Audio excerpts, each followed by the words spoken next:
Perhaps we may have one or more answers for that. But your quest starts with how we are and what we are and how we have to find answers for the problems you are into.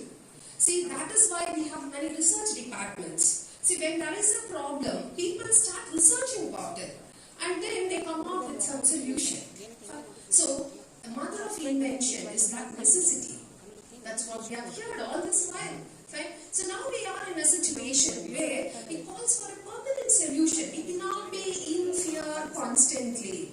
Right? And many of us would have thought, oh my God, if I should have been in a powerful position, I would have done something for this country. I would have done something for my family. Since my family to listen to this problem, if I am in that position, I would have tried to find a solution for them. Yes, we ponder over it and we say, oh my God, I lost that situation where right? I was also a learner who went to Delhi and wanted to become a civil service servant. Okay, so that was my pursuit and I wanted to become a civil servant and I went to Delhi with the hope of becoming an IAS officer in the year 2000, right? Long ago. For you, once upon a time, because you would not have been born during that time, right? I finished my schooling in the year 92 and later joined college, finished my UG, PG, MPhil research, qualified my NET and then wanted to pursue into this administrative services. So hence I went there. And just going and having that kind of desire alone to become an IAS officer will not make you an IAS officer, right? So, my teacher, my school teacher, I had admired her a lot and she was my class teacher in my 11th and 12th standard. She sent me a small saying today morning. Let me read it for you because it is that which inspired me and made me talk for you today. Fine, let me read it for you, please. I take your time 1 minute. Yeah, she sent me today morning. She said, desire changes nothing. I'll read it. Desire changes nothing.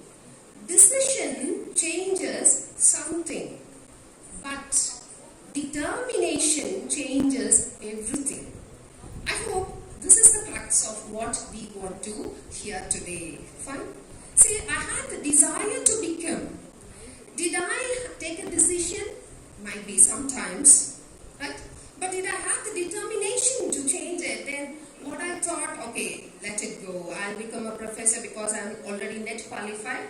And then I thought, equal rank. It's also a vested rank. So why should I go into that service working all 24 hours for the public, isn't it? Civil servant is a public servant, right? So why should I tire myself? So I didn't have the determination or my desire was only a flicker, fine? So I came back to my teaching service because this was my passion to teach, passion to educate many IAS officers. So I came off to this profession. But a few of my friends stayed back. We were determined to get into this and many have clicked into, many have gone into this and you have to understand that that is not a process of luck. It's a process of determination. Many of us, what do? We always say that, oh madam, I don't have the luck. Okay, my family situation is not that. We are poor. We don't have the amenities. We don't have the necessary environment to make us read. Or we can't. How can I? I don't have any guidance. So these are the words we utter whenever people ask you to do something in a different manner. So that's how we are. But I say, there is nothing called as luck. Only hard work. You see, sometimes I have heard, we have this habit of watching YouTube now, isn't it? After the invasion of coronavirus, we don't have any other pastime other than going through this YouTube and browsing through the Google pages. Yes. So once I was going through a Google page and I saw a quote which really affected me a lot. So I always thought that hard work pays. But what happens if your hard work doesn't pay? Will it happen like that?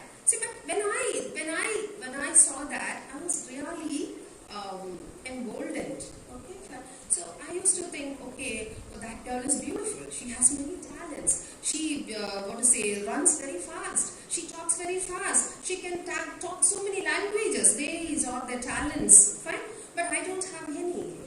I talk only one or two languages. I may not have enough talents. That was the kind of idea I had. Fine.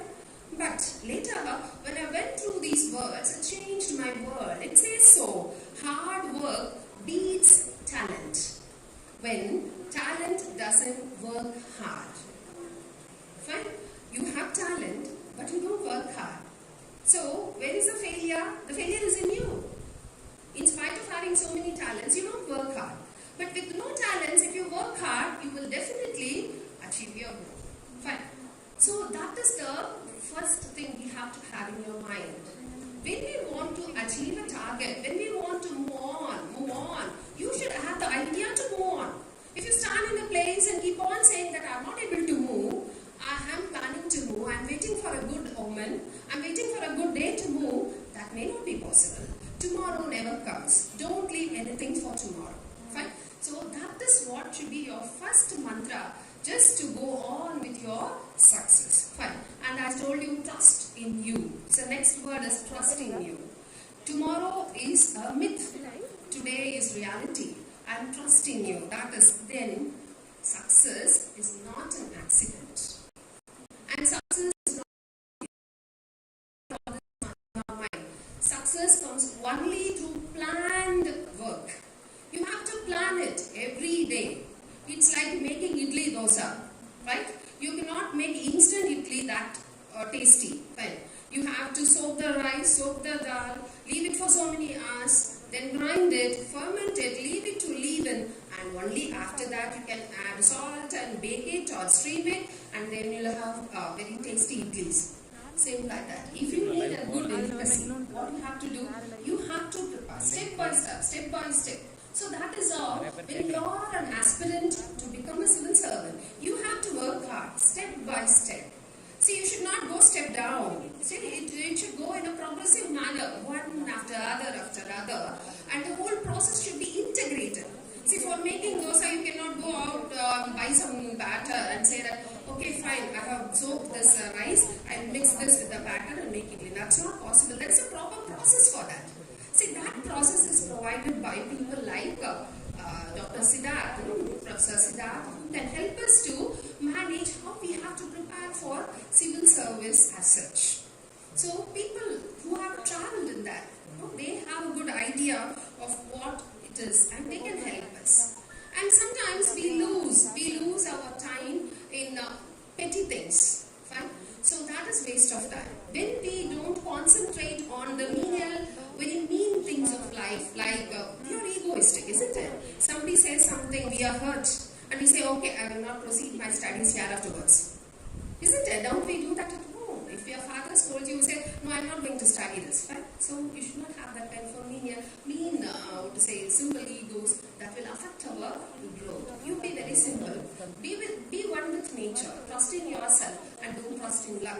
And success is not an accident. And then choose your road of travel. Your career is a road in which you have to travel. And you should understand that you will not achieve the destination in a second. You have miles to go. I understand. I hope that all of you would have read Robert Frost's poem where he talks about the destination. He says, I have months to go before I sleep. I have months to go before I sleep. If such a great poet has miles to go before he sleeps, then what about us? We too have miles to go. It's not that in one step or two steps you are reach your destination. So you have to go on and on. Fine? And then what will help you? What will help you to learn? What will help you to travel forth? What will help you to go in ambience with your friends in the nature or at the atmosphere or the environment in which you are? Language helps you better. Fine? The way you use your language. The language as a tool in order to be very efficient, in order to be success, in order to be a success, in order to achieve what you want, you need a language. And I don't give you any preference. I don't say you should be proficient in English or Tamil or Hindi or Malayalam. You read your language, you learn your language slowly. It's not like a book of science. Language is not knowledge, it is skill. Skill cannot be developed in a day or two. ஒரு வாரத்தில் ஆங்கிலம் பேசலாம். Nothing doing. You cannot speak. Right? You have to practice.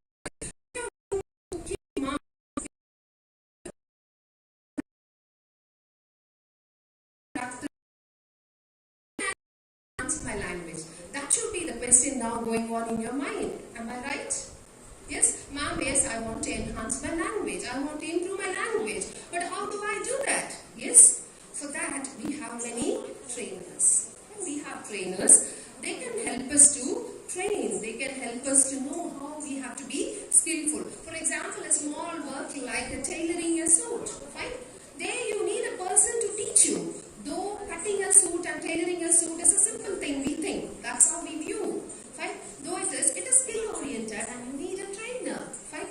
Same way, there are people for us who can train us in language also. How we have to tailor our language to suit our examination, to suit our to suit our needs, so as to qualify our civil service examinations. Right? So you may have so many doubts in that. Right?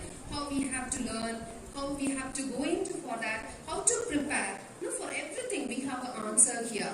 He is my mentor, Mr. K. Siddharth, and his madam, respectable.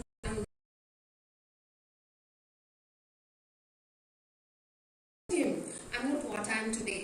They have helped me and they have made me a wholesome person, because without knowledge, without skill, you are nothing.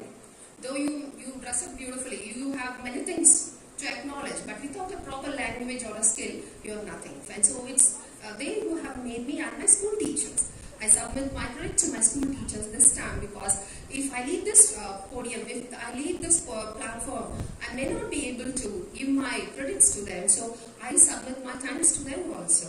And coming back to my subject, so right now, I just want to give you one. It may be a small one, many small targets leading you to a bigger target. And fix your target hero. Fix your target hero. Understood? Hero. When I was in my school, Madam Omana was my target hero. She's a woman. She was my hero. I used to admire how she speaks English beautifully. That's how it inspired me. I used to see. I'm also I was born in Chennai. I didn't even have a Cambridge syllabus that time. Fine? And now my son studies in an international school in Cambridge syllabus. But I never knew what is Cambridge, what is that syllabus those days. But I was influenced and influenced you. You fix them as your target in various levels. She was my target in my entered the career podium, and my professor, Dr. Mr. Siddharth, was my target. Fine? So though I am not able to achieve that place, at least I am trying to move towards. So fix up a target hero. When you fix up a target, it will be easy for you to go in for that. When I started I started my walk to become an aspirant. Then I landed up becoming a professor. But whatever it may be, my passion was teaching. So ultimately I went into it. But anyhow, you people should have higher aspirations. No, because this situation wants many of us to become administrative officers who can do good things, better things, and the best things for your place. Right? If you are in that position, you can take care of the place in a very better manner, the best manner, and you can do good for your people and good for yourself also. So let me now stop my kind of chatting. It's like a chatting, isn't it? I talk to you, expect an answer from you, but I think that now I'll stop my kind of our Professor K. Siddharth, and thereby hand over the podium to him, and it will be much beneficial to you, because it is he who is going to give you a well-defined idea of what is civil service, how you are going to pursue it, and where are the pitfalls, and how you are going to overcome that, and how people can help you come out of it, and how you can achieve the target. Now all such things, what all doubts you have in your mind, all those things will be clarified by Mr. K. Siddharth, and I'll just give a short introduction about him, because that is very essential in order to approach him. Fine. So I can give you a short introduction and go and take my seat. Now before sitting there, let me talk about it. See, I feel very really proud to introduce him, and that way I'm really privileged and happy. See, I studied in this institute in the year 2000, and that was my those days. That was my idea. I just wanted to go there, enroll there, and study. Right? And see, from that time onwards, this is 2021. It's 21 years I've been walking along with my guru. Though in not in that pace, not that fast, I'm trailing at least, following, right? Fine. So that needs special qualities, special, very disciplined, humane qualities, such a think tank full of knowledge. He doesn't have pride at all. So that has attracted me to him and always follow him. Fine. Just coming back to business. Fine. I'll just give you a short introduction. He's a strategic thinker, geostrategist, knowledge and perception management consultant, thought leadership trainer, and advisor to several international and state governments. Because he has so many credits, I cannot I'm talking from my memory. I have to refer and have to give you, because I should not miss the best points in that file. So he is a distinguished earth scientist. How many of you know earth scientist? He is a very distinguished person in earth science, and he is an educationist. He is a mentor of many civil servants, and he has produced 1,553 civil servants. And he has put in 43 books. He is the author of 43 books. And imagine, most of his books are studied worldwide. His books are prescribed in many universities in the foreign countries. And he has contributed enough more to policy making also.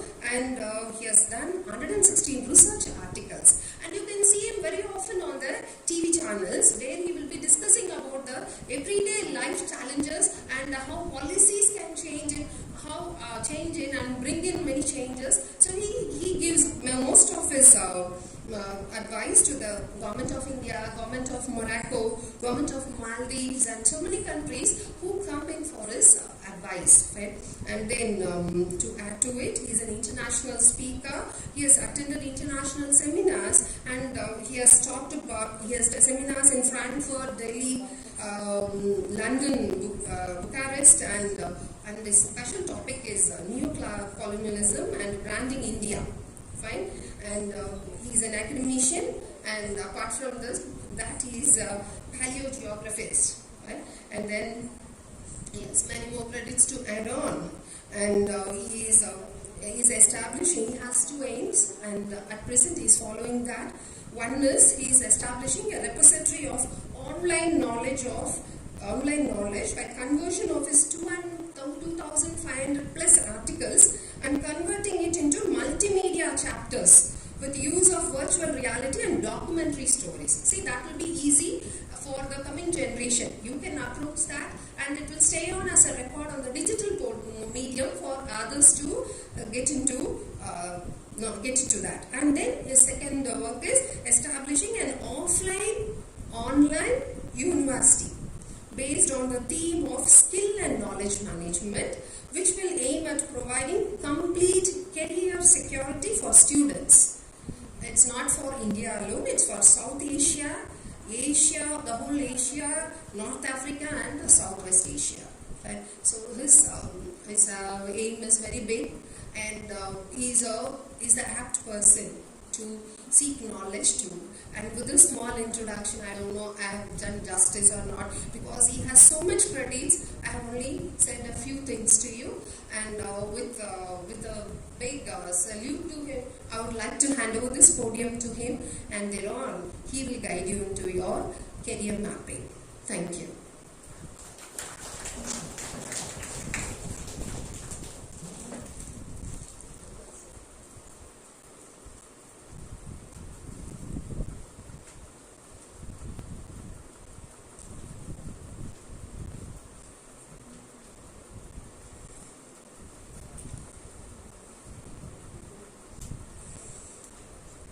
Hello, Tiruvarur.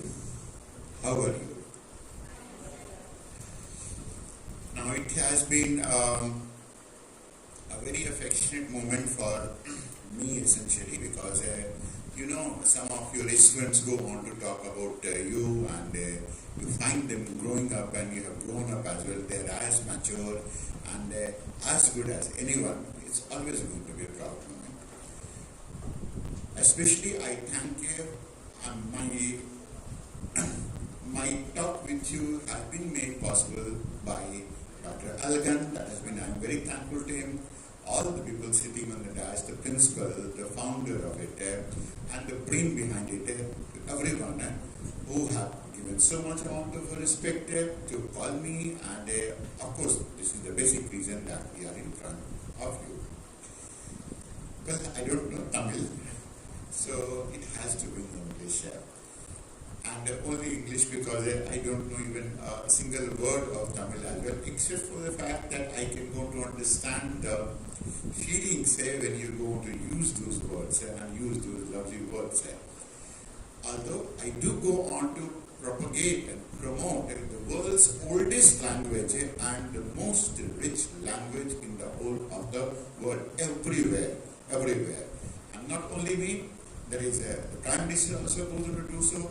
He also goes on to give instruction, and it is under the instruction of the central government that we are taught to talk about it, because this is the richest culture that the world has ever seen. There is no country, there is no way that anyone can come closer to Tamil Nadu when it comes to culture, when it comes to heritage, when it comes to language, and it had reigned supreme for about 1400 years. It was the richest region in the entire of the world. You belong to this land, and you must go on to feel proud of this fact.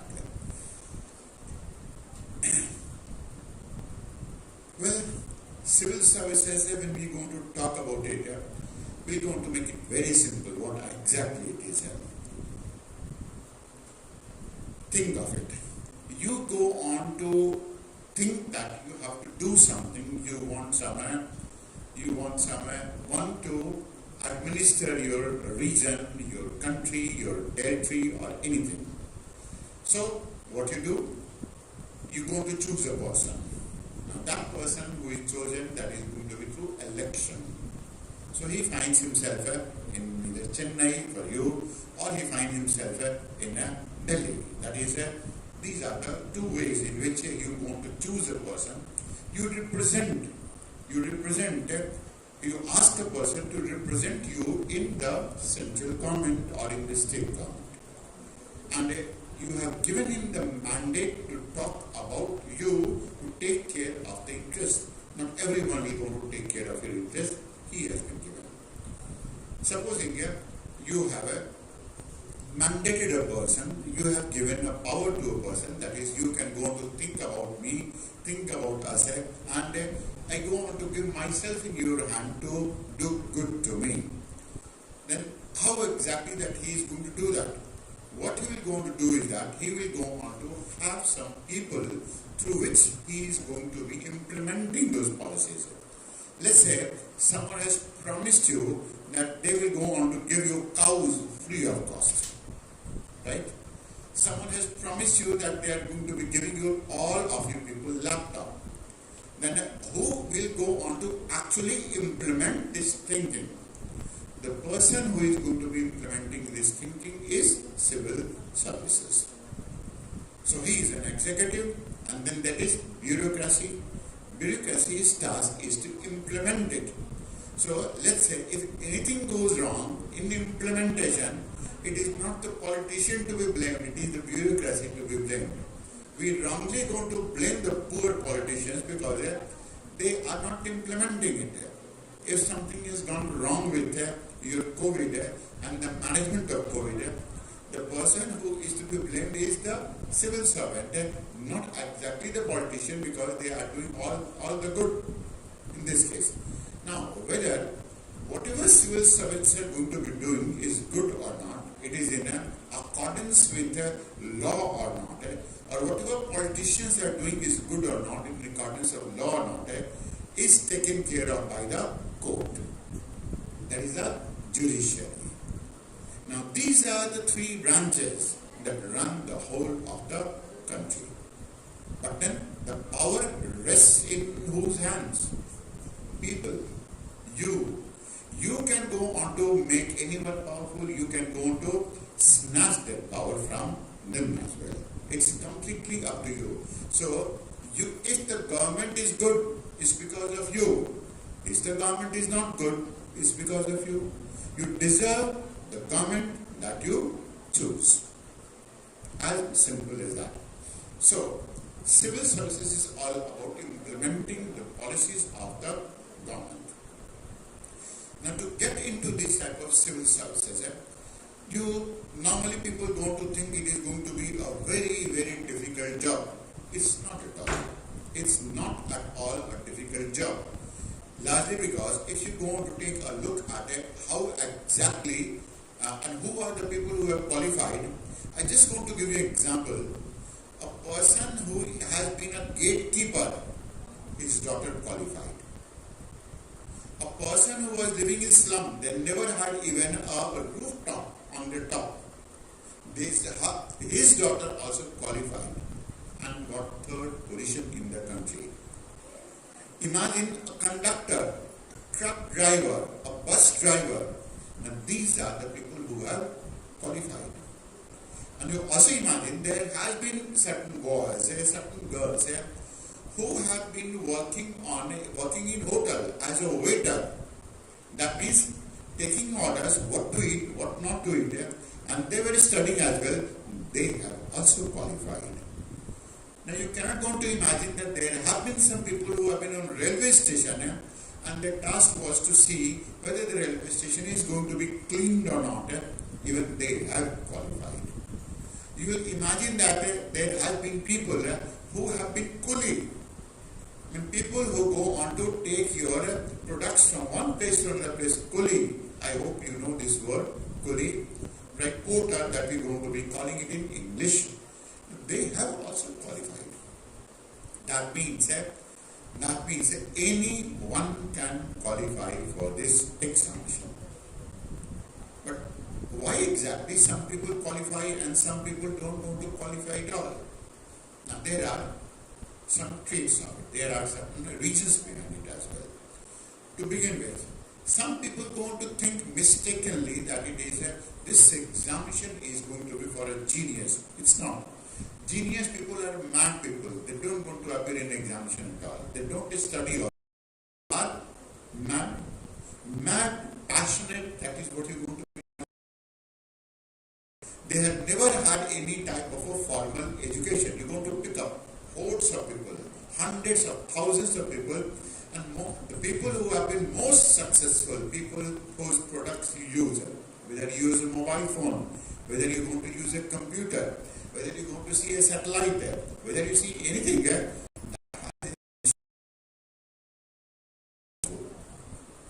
so that's the first part. You don't require to be a genius. You just require to be an intelligent person in order to qualify this exam. Intelligence means you are able to do your day-to-day work and you are able to understand what I am saying, understand what has been said before, what has been said by Jiva ma'am, understand how exactly certain things are working. You are able to observe certain things. That is intelligence. Second is that is, it doesn't require a great skill also. Now, when we say that it doesn't require a great skill, that means it's only a small skill. It's only that you have to be perseverant, you have to be consistent, and as Jiva ma'am talked about it, that is, you have to be, that is, she also talked about in Tamil, and she is from your land itself. She is completely from 100% blue-blooded Tamil, right? And I say it largely because I am really fond of Tamil people, all in all. It's a different matter that they don't speak Tamil, but then if I keep coming to this place, I'll come to know of it as well. God see you. So it's also that it doesn't require a great skill in the sense that is anyone can go to qualify if they follow a proper strategy and a form. Also, students who have qualified in great adversity, that means you don't require a very good condition, up condition to qualify for this examination. People who have qualified, They have everything going against them, still they have qualified for that. And that anyone who goes on to initiate, anyone who goes on to initiate the profession, they want to qualify. Institutes doesn't matter at all. And now in this age, it doesn't matter whether you are in Chennai, whether you are in Tiruchirappalli, whether you are going to be Tiruchirappalli, whether you are going to be Tiruvarur, or you are going to be Tiruvarur, any one of these places, it doesn't matter at all. Why? Because the internet has opened up vistas for you that is simply astounding. You must have seen it. That is some 4 years back, the way certain things used to be taught, and now some of these things are being taught. The accessibility to information that you want to be having it right now. So, institutes now don't matter. What matters is how exactly is it that you go to approach this examination. Had institutes mattered, then all of those people who were porters, they wouldn't have qualified. All of those people who were sleeping on railway tracks, or not railway tracks, on platform, they wouldn't have qualified. If that would have mattered, then the people who have been gatekeepers, they wouldn't have qualified also. But then, the students do go on to make it a bit difficult for themselves. It's not a tough examination, but then people go on to make this examination tough for themselves and understand it. How is it so? Now we're going to talk about how is it, what are the type of mistakes that the students are going to make. Thereafter we're going to come on to a strategy as well. That is, at a surrounding level, the mistakes that the students make it, and of course they're going to make it difficult for themselves by following what we call it as herd mentality. Herd mentality is if someone is moving in one direction, all of you start moving without thinking that why is it that is happening. It is a herd mentality that you go on to give your vote also to a political party. It is a herd mentality. It's a herd mentality that you go on to emulate some fashions as well. It's a herd mentality that you go on to take certain decisions as well. And a herd mentality is not for leaders at all. Leaders don't follow herd. Leaders always go on to follow their own logic and their own decisions in this case. And that is something that doesn't go to make you qualify. And we are talking about the surrounding level. If your surrounding goes on to be good, you will qualify. If your surrounding is not going to be good, you are not going to qualify. And one of those factors behind it is going to be the people around you. Second is the company that you keep. It matters a lot what is the type of so-called acquaintances you have, friends that you have, with whom do you want to interact. If you want to find a person who is almost always on the mobile and taking a look at entertainment, get away from him or get away from her, because they are never ever going to qualify. Largely because all the people who constantly seek easy life, it is not an examination for them. In fact, this life is not for them at all. They will be born and they will go on to rule this world, or they will go on to be living this world only as a person who is going to be ruled. They will be like masses. This examination is qualified by those people who are leaders. And leaders means they don't want to follow her. They don't want to think like everyone. Also, gossip mongers. All the people will be gossip mongers. And gossip mongers means you will go to find three categories of people. There are some people who will talk about people, completely gone case. They are even not talkable at all.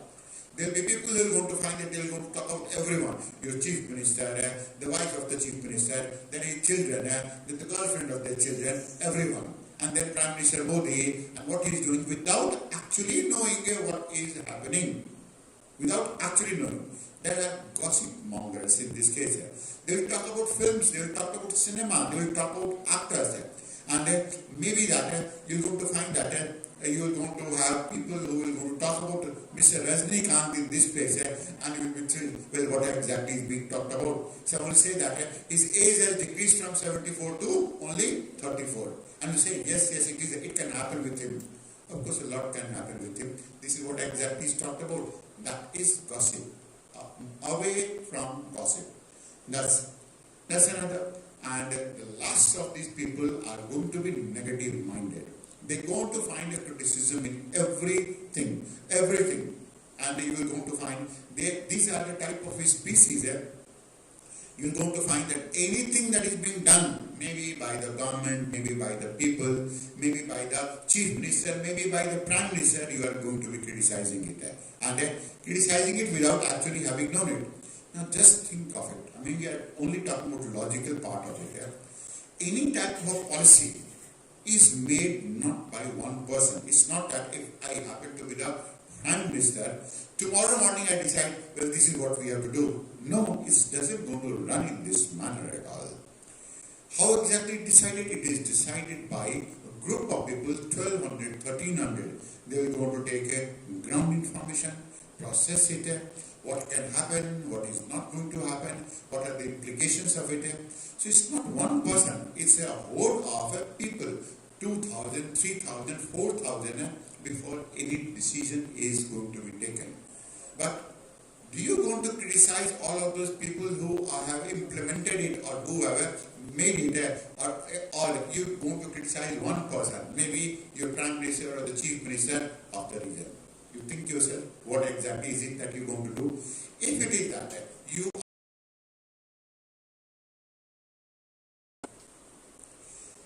at a preparation level, the problems that you're going to face is going to be in your basics. If your basics are okay, you will going to qualify anything, any examination, you will going to follow any career and anything in the world that you can go to do. Now, basics means your education. And education and literacy, not your degree. I repeat, not your degree at all. And education means that you're value loaded.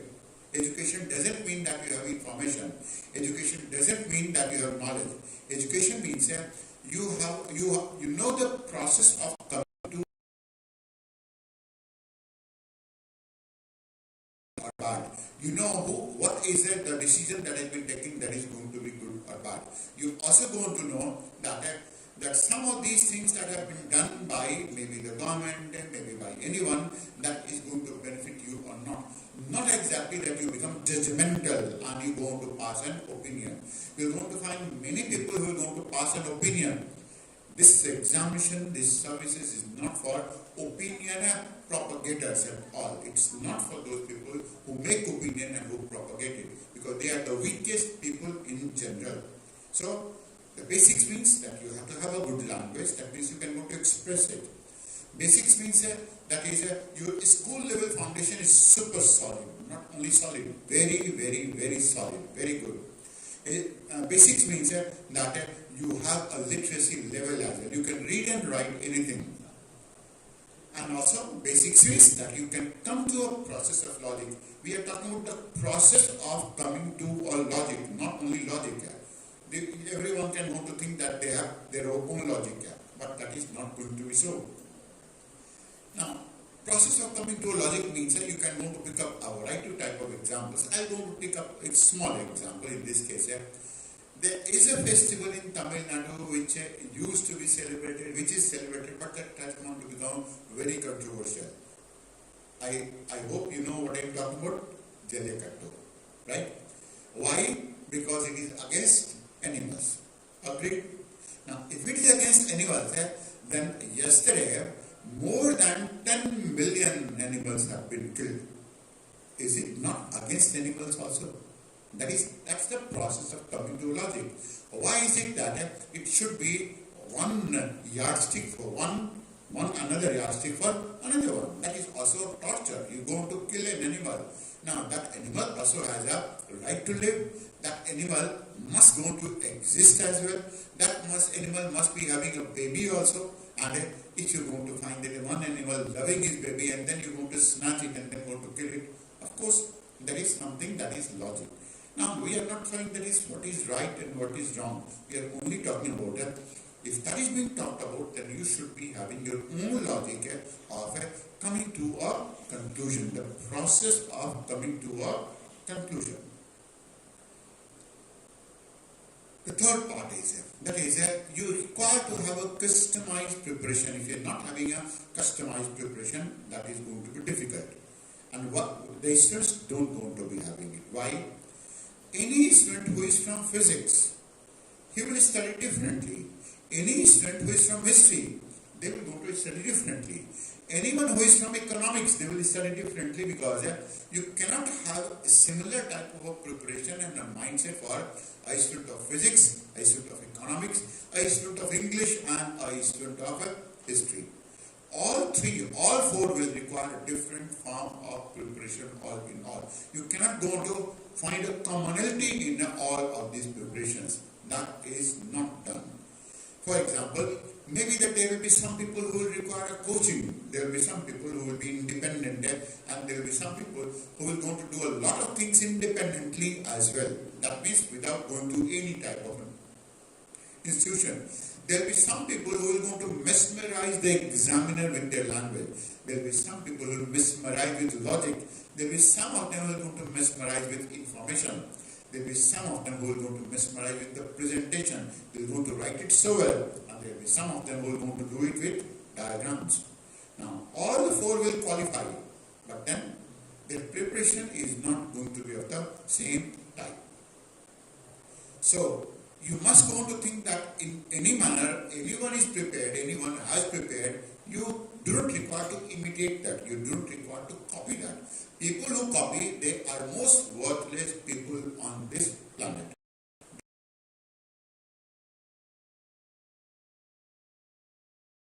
Wrong at any point of a time, it is just you have to control the minds of those people. And why I say that largely because good number of students ultimately go on to follow the so-called toppers.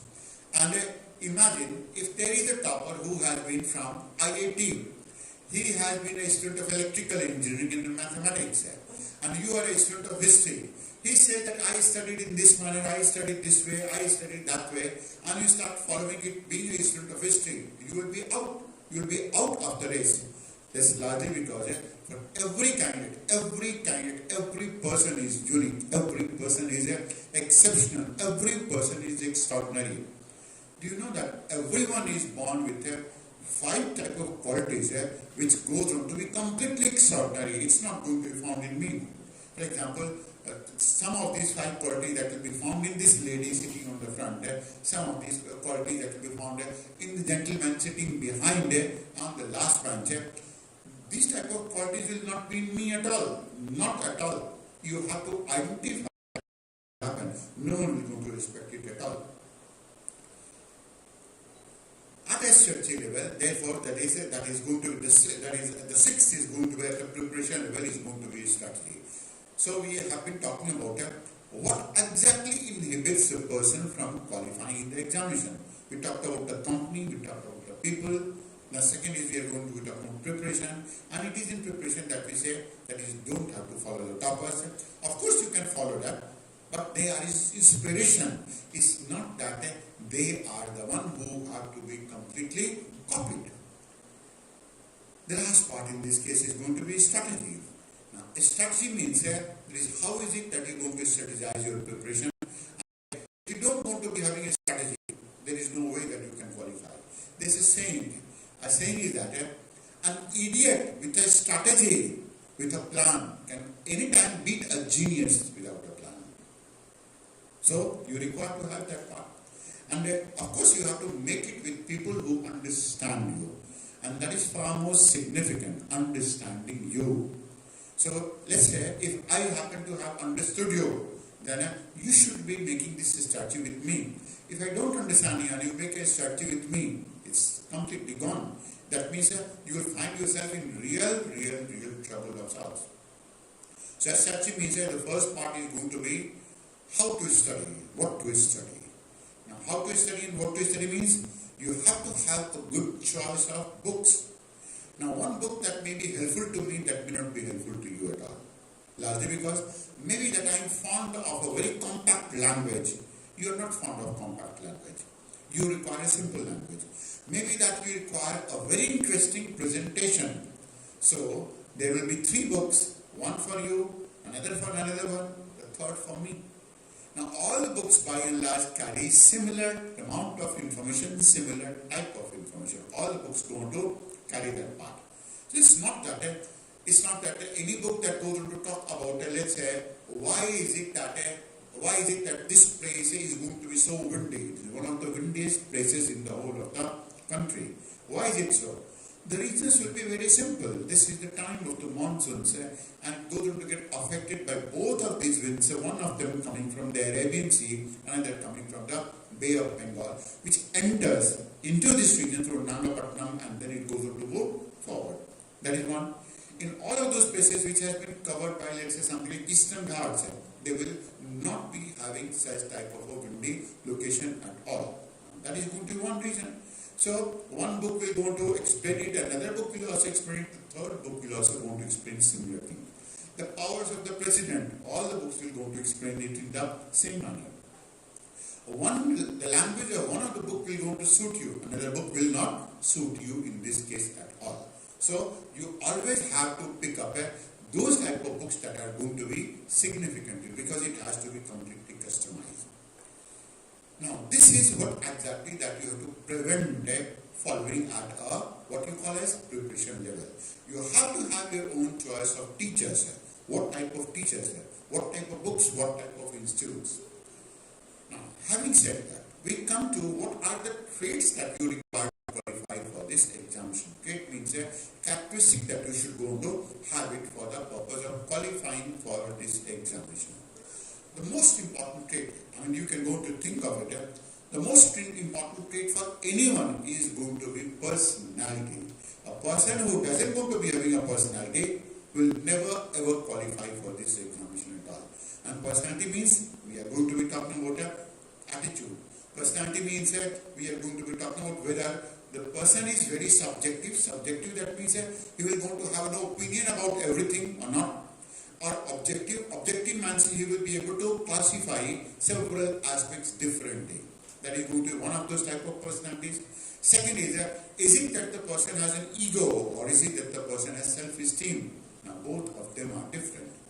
Ego means you always go on to look the other person down. That is ego. Self-esteem, that means you always keep on competing with yourself and you keep on making yourself better and better. A person with ego is a negative-minded person. A person with ego can go to harm you at any point of time. A person with ego are going to be real dangerous people. But a person with a self-esteem is going to be an asset for you. That's one part of personality. The third part of personality is going to be associated with whether you're going to feel superior or whether you're going to feel inferior. Now, if you're arrogant, if you're feeling superior every time, then you stop learning. And why is it that you stop learning? Because arrogant people will go to have an opinion before anything completely on their own. They will never come to know about the verification of the facts. And these are the people you cannot go to make them learn at all. Inferior people are always saying, with this we can't go to do this one, we can't go to do this job as well, this task as well. Now they will go on to be on the extreme side of it. So then personality means you understand your limitation. The strongest people in the whole of the world are those people who understand their strength and who understand their limitation. Every person has a limitation, every person has a strength in this case. And they are the one who are going to rise. They will be the one who will go on to know what books to study, what books not to study. The second part is language. It is through language that I am able to reach you. It is through your language that you will be able to write certain things that you have conceptualized. And when we say that you can go to conceptualize anything, and if you don't have a language, then forget about this examination at all. You cannot go to qualify anywhere. You cannot go to do any type of a job also. You cannot go to make your career also. Language is the prerequisite. Supposing you have qualified even for civil services, then even then you will not go to progress. You will not go to rise at all because you don't have a language. And in the absence of a language, what will happen is you will go to always express something wrong. Always. And you will keep on creating problems for you and then keep on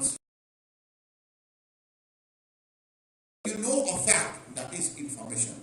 And we know how exactly to process that information, that is knowledge. And when you use that knowledge for the purpose of decision making, that is wisdom. So three words are different. Everyone, most of you are going to be very, very well informed, and I'm told, and I also know that a good number of youngsters like you are very, very good in collecting information and accumulating it as well. But then you may not be in a position to process that information. I give you one example. Why is it that this place is going to be so windy? Now, how is it that you can go to use this information? Take another example. Any windy place, is it going to be good for aviation? That means for planes. Answer is no. You come to this place, you come by flight, come by air to this place, and you're going to find and your plane will be shaking. It may go on to land once, maybe it may go to land first time. It may not go to land in the first instance at all. It may have to overshoot the runway. It may have to take a lift also, and so on. That is going to be a problem. And you know it better. You know it better. That is, this is one of these places which is so windy that some people in ancient times called this season as Audi. That means it has that is a Tamil word. That's a Tamil word, and that means it has the capacity to move rocks also. Right? This was information that was shared to me by Professor Allegan. He said that this is going to be the case. But then I am able to process that information. Now, if it is that you have to make a film, and you have to show that the heroine is very glamorous, the hero is very glamorous, and they have big hair, good smooth silky hair, and the hair is waving in the air. Now, this is the place. It is not going to be a place like that of Delhi. It is not going to be a place like that of Gujarat. It is going to be this place here, which is going to be windy. It's a windy location. That's the processing of the information. If it is that I go on to give you one information, that is bureaucracy finds it difficult to implement the policies of the government. That's an information, right? Bureaucracy is one information. We take it a step ahead that the bureaucracy finds it difficult to process this information. Where exactly is it that you use it? You go on to say, now bureaucracy needs a reform. That becomes knowledge. And that is what exactly that we are talking about, processing of it. How is it that you are going to be reforming the bureaucracy? Is it going to be a matter of wisdom? That is, wisdom is all about it, that is reflected in your day-to-day taking decisions. Wisdom is, you have tingle, all of these are water harvesting techniques. That's again Tamil, right? And that is water harvesting techniques. How is it that you can go to harvest water in these type of places? That's local wisdom. Local wisdom is when you go on to make your houses, not with concrete, with something else. And do you know that Tamil people used to be making houses with materials that the whole of the world now acknowledges that is the best way to build a house. And you know, this concrete, we have copied it. We have imitated it from Britain. And that is fatal. This is not even strong also. And that is not even ecologically compatible. That is not even healthy. But then that was the type of information. Otherwise, how is it possible that such big temples have been made in Tamil Nadu? You can imagine that. And this type of temple, it can't be made right now with concrete at all. It is simply impossible that you can go on to build such type of temples with concrete. And if you don't want to appreciate that part, that means something is wrong. Something is terribly wrong in this case. That is what is called as knowledge. The fourth is going to be learning ability. Now, how is it that anyone goes to learn? Now, people go to learn from a variety of sources, in a variety of ways. Some people are going to learn by reading a book, but that is one way. Right now, if you are learning by listening to it. You can learn by watching certain things as well. You can learn by interacting with people. You can learn by traveling. You can learn by having a pet in your house, like a doggy in your house. You can learn while you are passing through a difficult situation. You can learn while you are going to be observant. Observant, that means That means by taking a look at any person, you are going to know that this is the type of a person he or she is. That is observational learning. If you don't have this observational learning, what will happen is your task will going to become very, very difficult. And I just let you know, most of the girls are generally going to learn through observation, through intuition. In boys, I mean, it's not my fault, it's Almighty's fault that way. Boys are not endowed with so much amount of an observation. Girls and boys are going to be very different. If you're going to watch that, that is again going to be a girls and boys both going to be having a brain, but you know the brain of both are differently. Boys will going to be having there are two hemispheres of the brain, and both of them are going to be separate, segment-wise. So boys will be a friend with someone, boys will going to say, this is my job, this is my love, this is my future, this is my career. Girls don't want to think in this manner. In boys, the hemisphere, both of these hemispheres, left and right, they are not connected, but in girls they are heavily connected. There is intense amount of wiring between them. So that means that if a girl has observed some of these things when she was 6 years old, she will going to apply this information even now as well, and she is capable of doing so. So if a girl goes on to say that, see, this person is not good, don't argue, just believe that, because boys are not capable of doing it so, not at all capable. You're going to find that girls are multitaskers, and that's the reason that we're going to find that all of the ancient goddesses in Sanatan, that is Hinduism, have been given 12 hands. That means at one point of a time, a girl is capable of doing at least 4 or 5 things. Boys are not capable of. Let's accept this fact. And I don't think that I am criticizing boys. I mean, this is how God has made you. It has made me as well in this manner. And you're going to find that your mother, maybe she is cooking something, then you are a small brother or a sister is going to be with your mother. So he is cooking something, she is watching a television as well, and she is also doing something else, talking as well. And then your brother is there, the moment he goes into something, she goes into slap him as well. Right? So 4 things at a simple time. That is again observation. Of course, girls are going to be much more intelligent than boys. And don't want to say it is my job, and I have made Saraswati, Durga, as well as Kali. All of these are goddesses, Lakshmi as well. They are a very, very good manager. And it's not your fault. Of course, boys have a different characteristic. See, all of these things are based on observation. It's not something that is going to be based on your learning. Of course, when I have said that, when I have shared that, then that means this is going to you. How is it that you can going to use it? If you have to take a decision, for example, and you are a bit confused, ask your sister, ask your friend, ask your girlfriend, ask your mother, and they will be in a much better position to guide you. They will not going to use any logic. But that is it. Now, this is what is called as observational learning. Girls are going to learn through intuition, boys will learn through logic. So 2 of them will go to study, and not both of them are going to be studying in the same manner. So your learning ability means you are able to unlearn certain things as well. Unlearn means that means whatever that you know, you have to shed those things as well. And for civil services, it goes to become very, very important that you shed out some of those things that you have known. Possible largely because this is not going to be useful right now at all.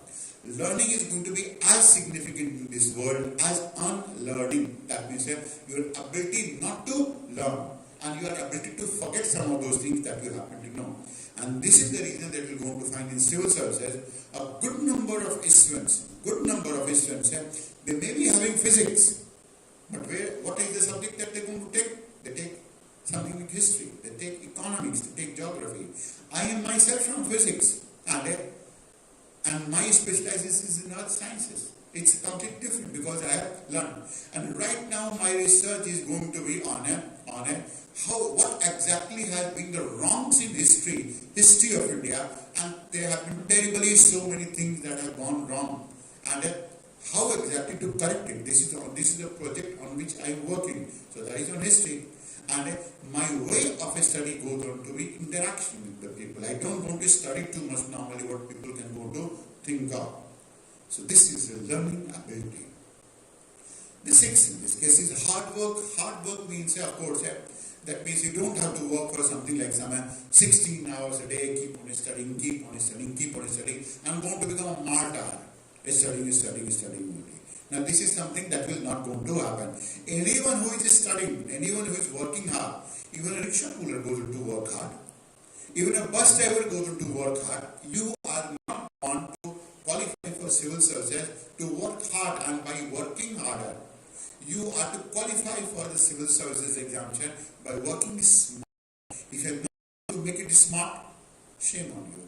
So, how is it that you can want to make it? Of course, apply your mind, apply your thinking, apply whatever that you can go to do. Hard work. And if the hard work is, that is, you're going to do hard work, in the sense that is, you keep on. That means whenever the task is required, whenever the projection has to be met, let's say it's like, that is today, you have to study this much. If you don't study that, it will go to spill to tomorrow. Tomorrow will go to spill to day after. Day after will go to spill to some other time. And so on and so forth. That means you will never ever qualify. You will keep on thinking that we will go to do tomorrow, and tomorrow will never come at all. That is the significance of hard work. And this hard work it's not like that if you one day you go to study 16 hours and you say that well, I have studied for 16 hours. Next 2 days you go to kick a goal. You go to make it for a 6. You keep on wandering on the streets of Nagapatnam, Tiruchirappalli, and all those type of places. All those cricketers are going to be chosen who are going to be consistent, and that is the reason that the best batsman anywhere that India has produced of late in these recent times is not exactly Sachin Tendulkar, it is Rahul Dravid. He is considered to be a much better batsman if you know something about cricket at all. That's going to be hard work, consistent work in this case, and then you require to have an analytical mind. Analytical mind, that means able to analyze something. Now, take an example. You find that the country is passing through a tough situation, COVID and all that, right? And you also find that there are some of these countries that are getting prosperous. There is one country that is getting prosperous at this point of time. Can you name that country? Can you name that country? China. While India is reeling under a problem, and while United States is also reeling under a problem, so why is it not that the Chinese are facing so much amount of problem? Because now this is how exactly that you can go to analyze it and see how is it that this situation created. This situation was created when two people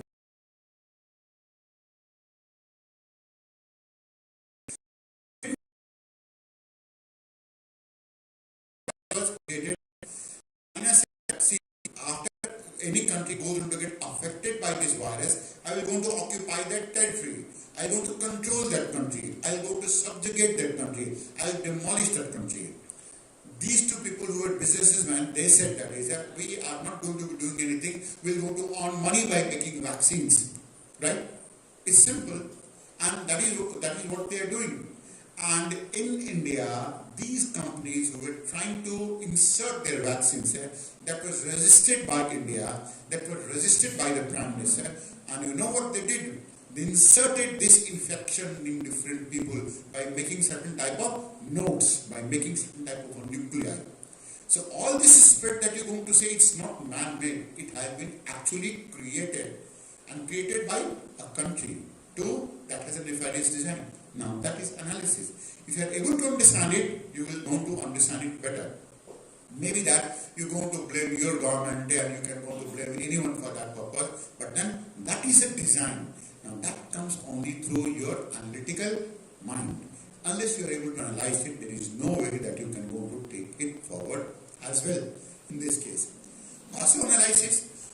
Had it been a class in some place like, let's say, Delhi, northern part of the country, not even a single girl would have come in something like a salwar kurta in this place. All of them would have been in jeans and by-and-large t-shirt, all of them.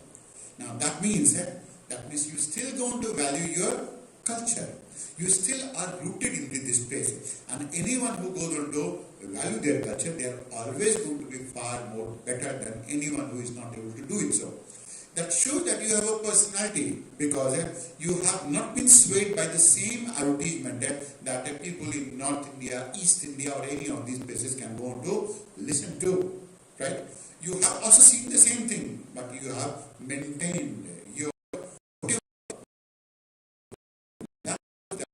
very stronger. That shows that you have a strong personality. Of course, you require a guidance in this case.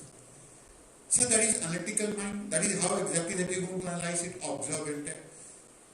When you are observant and when you are analytical, that means you don't require to study very, very hard. How? And how exactly that you can go to do that? That means you can study smarter. You can study in you can study very less and still can go on to rule the whole of the world. Why? Because you are able to learn, you are able to gain much more than what the normal people can go on to do in this case. And lastly, you have to be systematic. Systematic, that means it's like all of you are wearing a dress that is systematic. Unsystematic dress will be that I go on to wear a kurta and then over above I go on to wear my vest, wear my banyan or so on. That is it's like you wear a coat and then over it you go on to have a shirt. That is unorganized. I mean, you imagine how is it that is going to look like. So there is a systematic way in which certain things happen to be taking place and that in which it should be going ahead as well. Now, these are the personality traits that we have talked about. Now, if you have all of these traits, you are going to be moving systematically in order to prepare for this examination. And what exactly that you have to prepare for this examination? You have to prepare at 3 levels. Prelims level, which is objective type test. You have to tick mark, only tick mark. Mains examination, that is going to be a subjective type test. You have to write. And the interview where you have to speak. So there are going to be 3 different type of tests. And when you have passed all the 3 different type of tests, it is only then that you are going to be picked up for the civil services.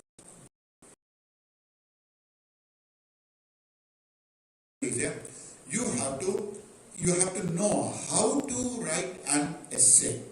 That is going to be one. You have to know what exactly is happening in the whole of the world and why is it happening here. I'm just going to give you some examples associated with it. Now, that is called a general topic. The essay can go on to be, for example, we have picked up so many abstract examples that can be topic of essay, and the topic of essay can go on to be that is stronger people have a personality. We can topic can go to be having an essay. And maybe there can be a simple topic that can be for essay. South India is a much more developed in comparison to North India. And let me tell you that South India is at least 10 years ahead of North India in terms of its development, in terms of the outlook of the people, in terms of culture, in terms of a lot of things. Maybe I will be able to draw a better conclusion if I happen to interact with a lot of people that way.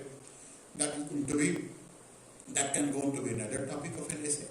The third topic of essay can go on to be associated with that is India will be able to counter China only through oceans, not on the land.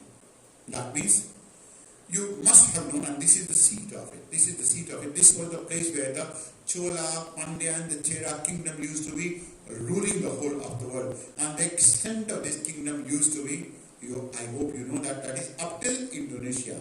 Indonesia was part of India at that point of time. The biggest naval power, there have been 2 naval powers who have been the most strong naval powers in the whole of the world. Can you think you can name anyone? It was not British, it was not Dutch. It was either Chola, that's one, and the second has been Raja Martandavarma from Kerala. He was single-handedly responsible for destroying the Dutch completely.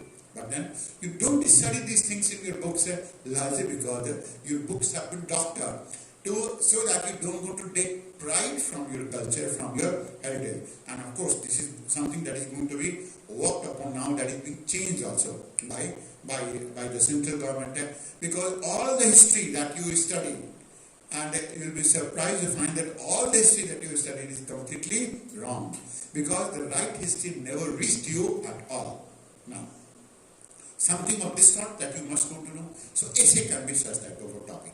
That means you can go to control the oceans in order to rule the whole of the world. That is going to be another part. So essay is going to be, the topics are going to be asked in essay that are going to be from any topic, abstract. It can be like true leaders are those who don't take initiative. That can be topic of essay. Then there can be third topic. The second topic of essay is that India can never be a superpower, or India can be a superpower. That is going to be the second type of topic. And in essay, how is it that you write it? How is it that you're going to organize your thought? How is it that you can go to systematize is going to be asked? That's one. Then you have general studies. And general studies is not general knowledge. It's not general, it's not general information. General studies. General studies means imagine anything and you have to study it here. You have to study Indian history. You have to study Indian culture. You have to study the society as well, the social problems that India is facing. You have to study world geography. You have to study Indian geography.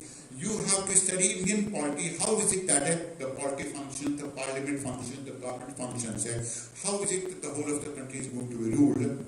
You have to study international relations as well. International relations means, take an example. Sometime back, the foreign minister S. Jaishankar, he is from your territory only, right? And for your information, his father was K. Subramaniam. He had two sons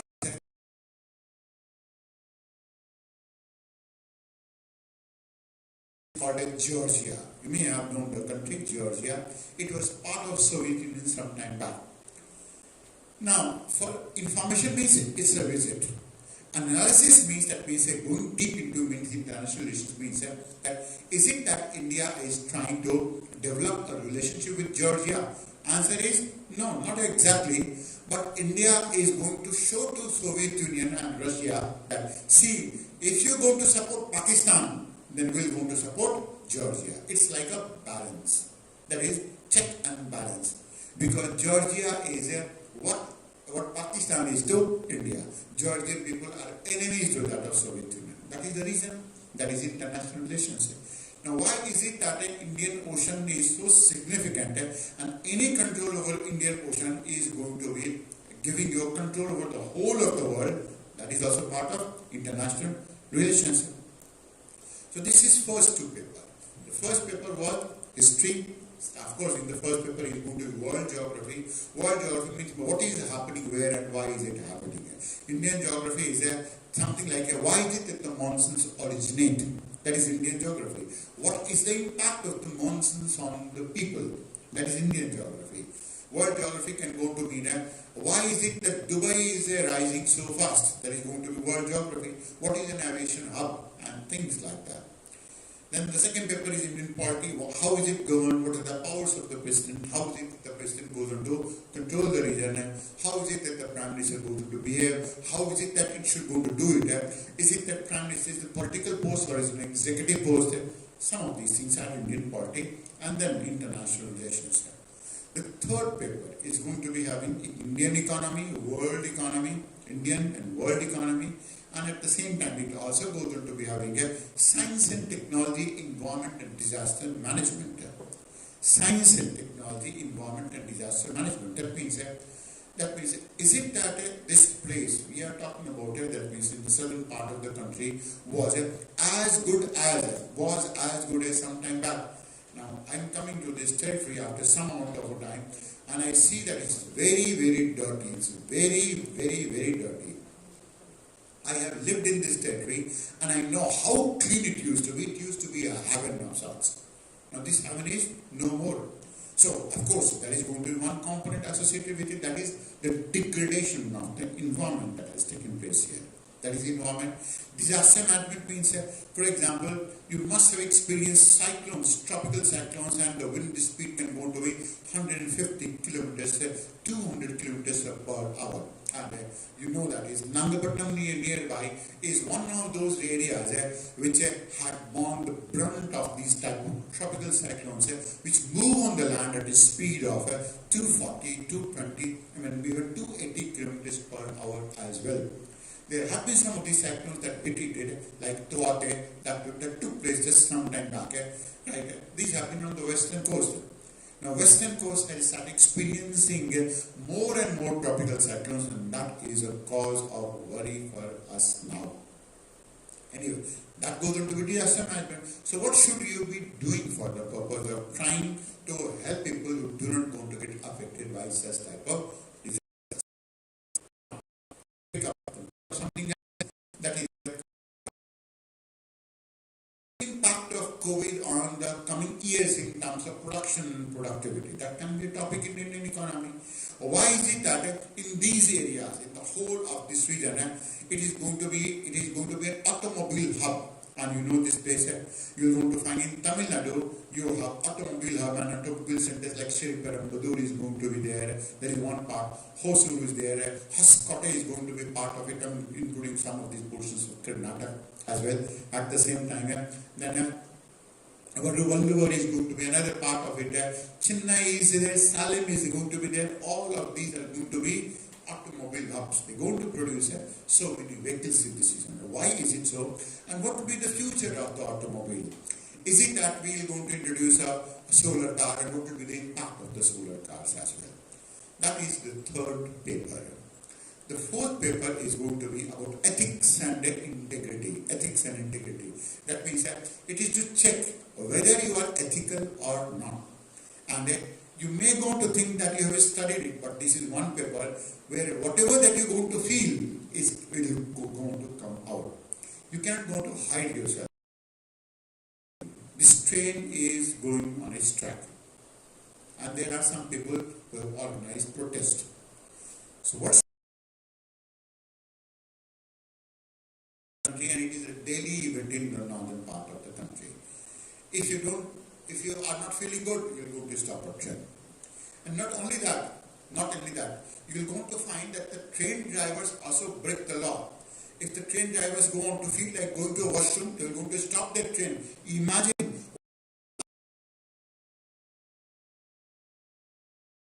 and other aspects going to take place. Of course, not during Prime Minister Modi, but before that, anything wrong that you can go to think of happening, that was happening here. But it's not simply possible in the reign of either Prime Minister Modi or the Uttar Pradesh Chief Minister Yogi also, because they are very, very strict in that region. I don't know how is it that the Chief Minister to go on to be in this place. But then, that has been a part of it. So, is it ethical? Is it going to be ethical that a driver stops the train for its own purpose? That is one question.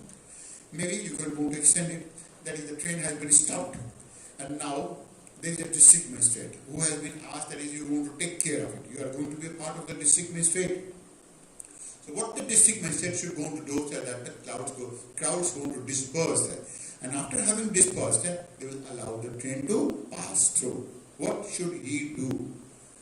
Now, some of you will going to say that he must go to get it lathi charged. He should go to fire. None of them. It is all about motivation. It is all about befooling the leader of that place. It is all about how is it that some of these things can be actually managed. And that is the way that some of these things are actually taken care of, and that is managed as well.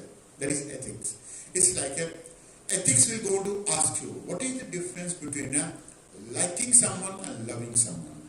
Do you know the difference? You better know that. Ethics is going to ask you, what is the basic difference between having an acquaintance, having a friend, falling into love with someone, respecting someone? 4 different components. Ethics will ask you what is the difference between a coach, a trainer, a teacher, and a mentor. That is ethics, and all of them are different. A coach is someone who will go on to only guide you. A trainer is something that will go to make you practice, 1 practice, 2nd practice, 3rd practice. A teacher is something that will go on to pick up a chapter and explain to you so that you can go to understand it. A mentor is someone who will go. There is mentor. Now this is part of ethics. So there are 4 papers in your general studies. So essay, 4 papers. And then you are going to be having a subject that is called as optional. Optional means you can go to pick up any subject, you can go to study economics, that's your subject, that is your choice. These are compulsory papers. So you have appeared in the previous examination and it was objective type questions in prelims examination. Then you come to mains examination. In the examination, you have qualified the mains examination as well. And then you want to come to interview. Interview is all about how you speak. How exactly is it that you come to deal with the person who is very knowledgeable in front of you? How is it that you carry yourself? What is your body language? How good is your language? And it is not a test of knowledge. If you have a personality and if you can go to manage a lot of things, then an interview is yours. People mistakenly think that for interview they have to prepare a lot, they have to study a lot. No, it is a test of your not knowledge. And of course, you are going to get such a bumper marks that you are ultimately going to qualify. So these are the 3 stages through which you go to pass. Now, in order to appear for this examination, you have 3 options. How is it that you can go to pick it up? The first option is going to be, that is, you can go to self-study. Self-study. That means being here and you can go to pick up books here, you can go to pick up anything, and then you can keep on watching YouTube, anything, and then you can go to study. That's one. Second is you can go to join some institute. That's the second approach. Of course, institutes can go to make your task easier. And why is it that they want to make your task easier? They make it easier because they will want to prepare material for you, they will want to teach you, they will want to guide you, they will want to do flaws, so it becomes easy. But not for everyone. For some of them it becomes difficult job also. And why? How is it that it can go to become a difficult job? Can you think of it? It will go to become a difficult job because it's like all the institutes going to teach you in the same manner.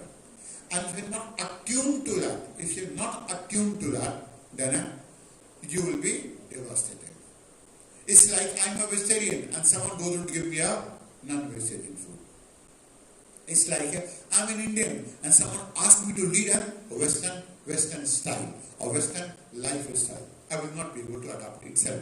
So this is what happens sometimes with coaching institutes also. There is a third way as well. Third is going to be a group of friends, going to make your friends not friends. There is someone that you know. And how is it that they are different from friend? A friend is someone who understands you. Acquaintances don't understand you at all. So, let's say you have a group of friends, not acquaintances.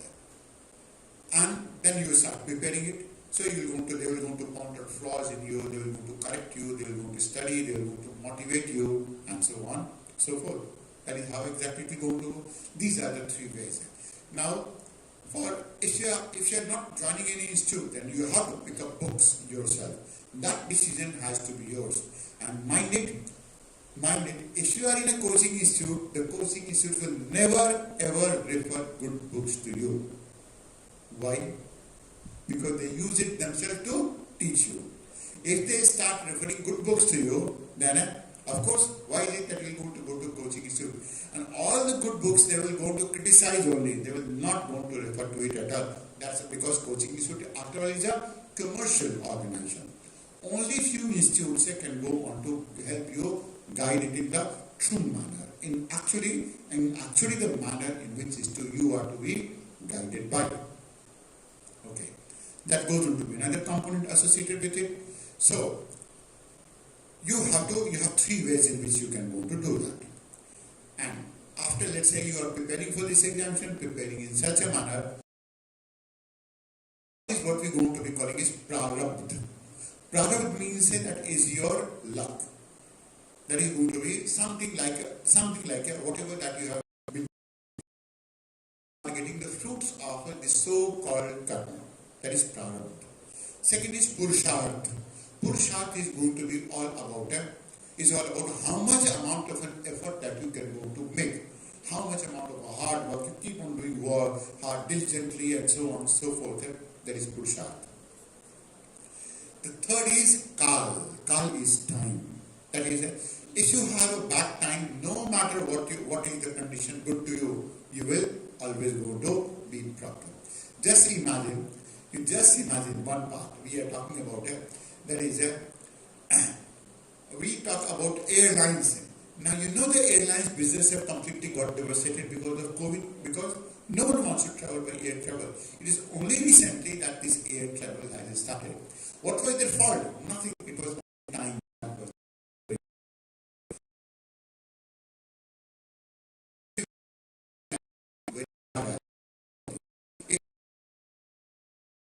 Going to call it Ashish. Ashish is blessing. It's blessing.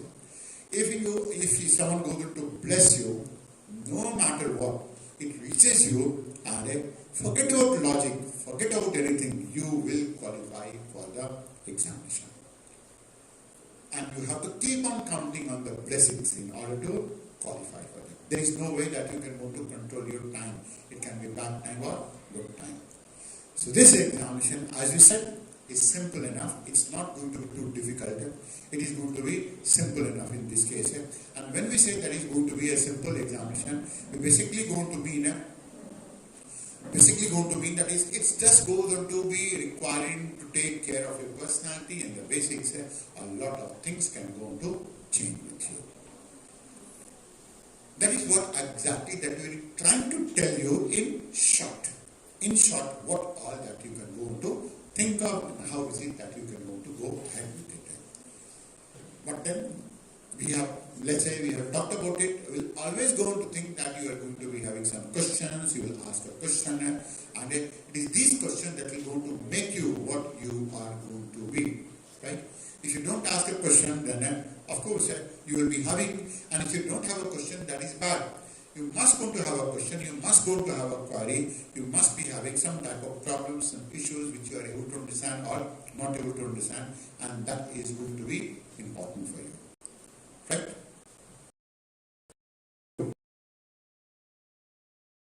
Some of these questions are going to be on your behalf, but then if you are not asking a question, I am going to think that the students in Tiruchirappalli, in Tiruvarur are not going to be smart. Do you want me to carry that opinion? Yes or no? Do you want to carry that opinion? Again, no.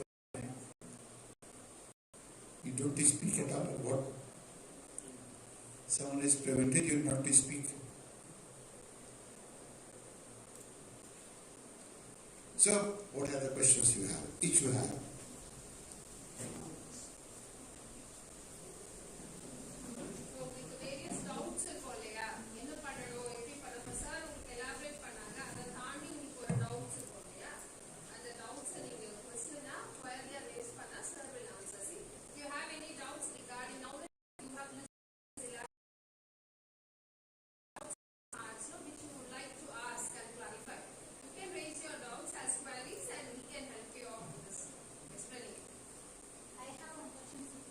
Yes, please go ahead.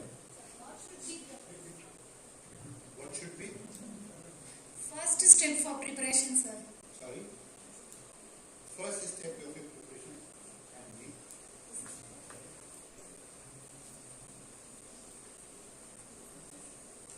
First step of your preparation has to be your personality. If you don't have a personality, if you don't go to be proper with your personality, personality means that you must be able to balance out your perspective. Now what this means? Take an example. Can we take some examples? And what is the most common criticism that you go on to do to the people? Like your Prime Minister itself. I will have to give an example. Will not say anything at all. Then why did you not talk to me? It's your question, so you pick up an example. Any opinion. And we'll say that is how to balance it out. You have any opinion, all of you, any opinion. Partially good, sir. Okay? Um, A partially bad. Bad. Okay, why it is bad?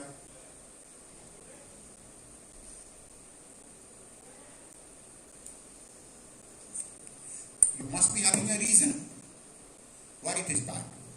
Agreed, you are talking about both of them, it is good and bad. That is balance. But then you must be having a reason behind it, why it is good and why it is bad. What is good about media?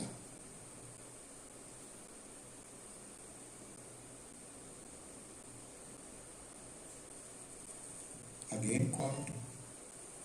Professor Alkan, you decide. Yes, see, only when you come out with your queries, the question gives you proper answers. Right? If you have any queries, நீங்க உங்க கேள்வியை கேட்டாதான் Good morning, sir. ஒரு எக்ஸாம்பிளோட நீங்க உங்க opinion சொல்லும்போது தான் sir உங்களுக்கு என்ன ஆன்சர் கொடுக்க முடியும்னு பண்ண முடியும். I'll explain. Okay, explain it. Media, mass media, in two way we can interpret. The positivity, it always shows something like that. It intellects people. It gives the surrounding news like that. In a way, it is good. Negativity, for example, the COVID situation. They are propagating the negative aspects of the COVID. We are suffering. There are deaths rates. In a way, they construct the negativity among people. In that way, we have bad intuitions regarding mass media. Sir. I have two questions regarding IAS examination. The first one is, there is a myth among the aspirants, especially South Indian aspirants, that we are going to immigrate to Delhi in order to pursue our IAS. If you go to Delhi means it's a partial success. As ma'am also mentioned that she has went to Delhi to pursue her desire as IAS. So it is necessary to go to Delhi to pursue IAS. Okay, let me answer that part. It's not essential that you have to go to Delhi for that purpose. Largely because in these times, in the present time, things have changed to such an extent that without going to Delhi, you can go to have all the information, everything. This is largely because of the explosion that is taking place in web technology, in the internet. So you can go to find books on internet, you can go to find lessons on internet, and the best part about certain things that are going to be online is that you can study it once, rewind it, again it second time, rewind it, again the third time, again rewind it the fourth time, as long as you become sick of taking a look at the lesson. So you keep on doing it so. So that is the reason number one. Secondly, that information is now not the prerogative of only few people and in few hands. That is, this information is going to be democratized right now. It is available throughout the whole of the world to different type of people. So it is available to you also. It's one mobile with one laptop in your hand. You are having access to the information that even a person in North America, United States, goes to be having. So both of you are the same. The third is, going to Delhi means that is, of course, whenever you want to do something radical, something new, you always going to change your location. And going to Delhi means you have to change your location. That is what it means. And changing the location means that if you are entrepreneur, you have certain amount of courage to go there. So you shouldn't go to resist it also. Although that is not the nicest of the place. I am from that place and I know that people are not good. Climate is not good. It's a desert. It's too hot during the summer season. Too hot. 45 degrees centigrade temperature. And in the winters it goes to dip to 1 degree centigrade as well. And 3 months are not livable in the winters, 3 months are not livable in the summer also. It's not the nicest place. But then, because the place is not going to be nice, and also the people are also not nice, right? People are much more nicer here, except that they don't talk. Is it so? Okay? So everything is nice about it. So that is going to be another part. You don't have to go to Delhi in order to pursue your preparation, because anything that you want to study now is going to be available online. It's as easy as that. Thank you, sir. Another question is regarding my optional subjects.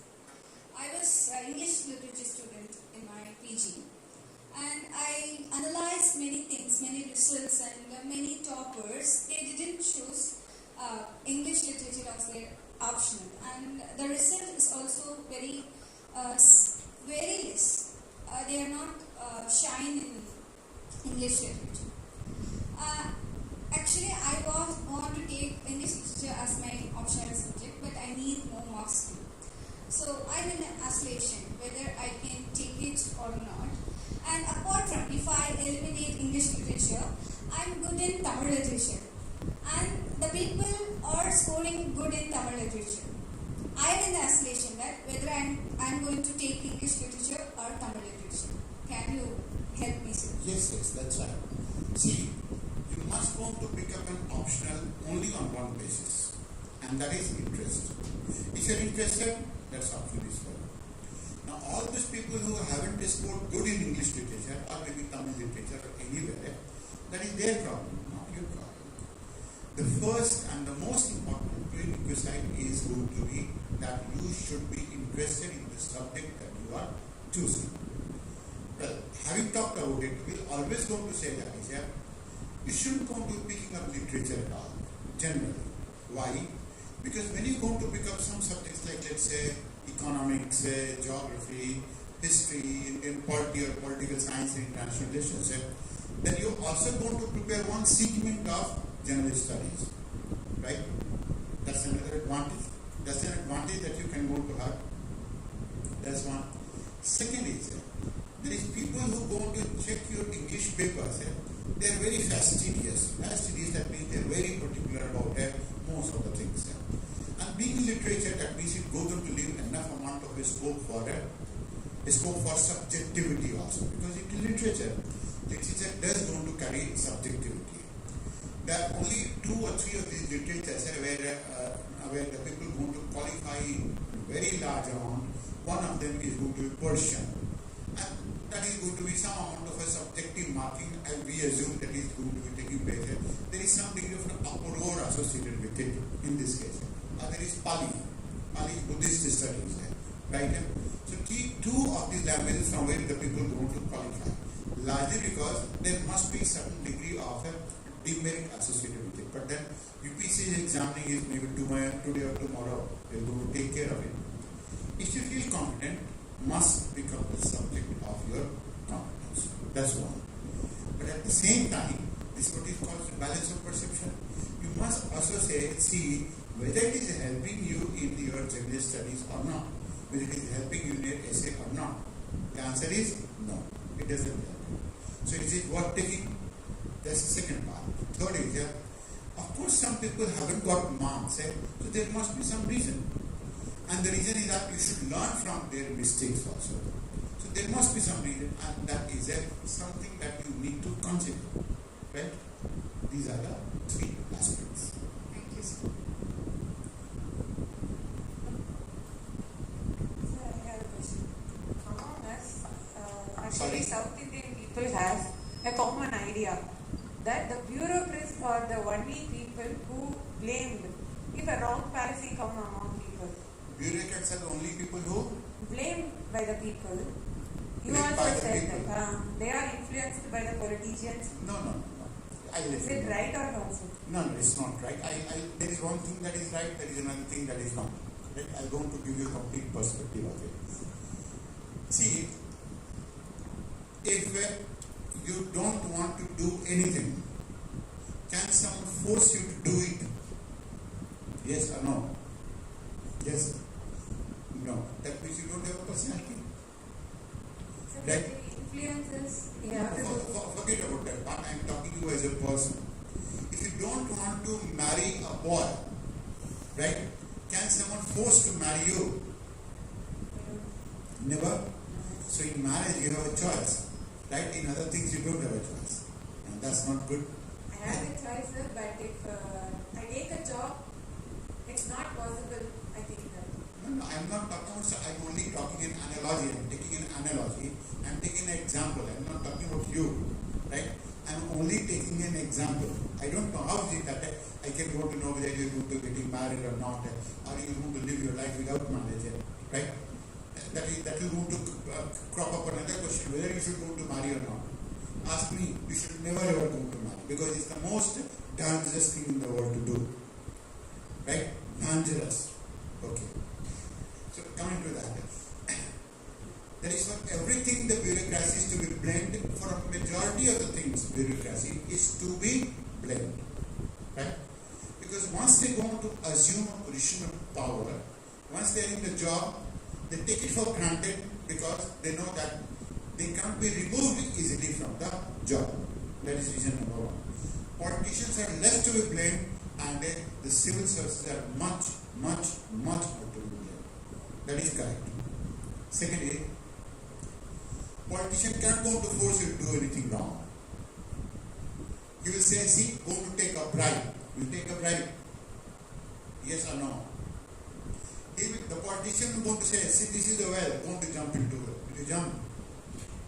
But then there are some bureaucrats who will going to jump.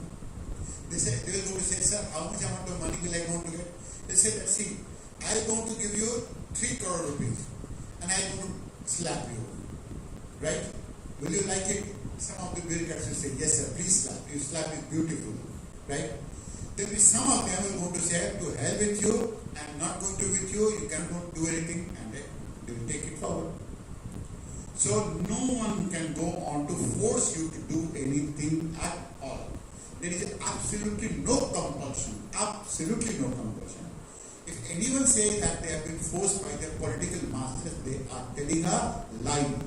L-I-E, lie. It's simply not possible. It's like asking someone, I'm going to ask you someone, let's say I am a politician and you are a bureaucrat. I say, now jump onto this hand, hold it, and then going to go round and round. Will you do that? Then of course no one can go to force you. And no one forces anyone at all. Yes. Why is it they're going to do something wrong? Because they have an interest. Interest in earning money. Interest in earning a bribe. Interest in doing something which you are not able to have your character ransom to the politician. Why is it that you should go to do that? Got it? Yes, sir. Thank you, sir. Okay.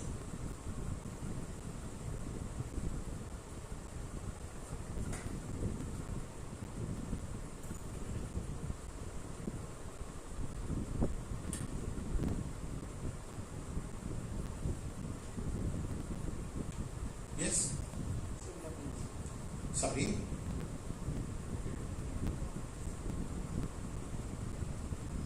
Sir, good afternoon, sir.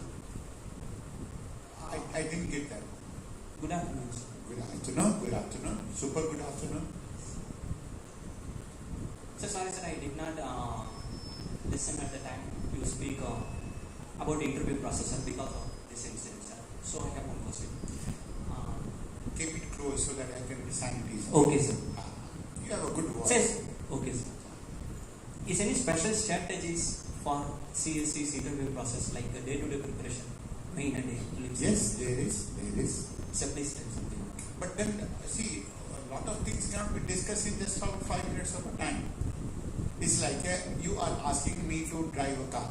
I say, okay, jump into the car, hold the steering, and have your hand on the gear, another one on the brake, and this accelerator, and drive.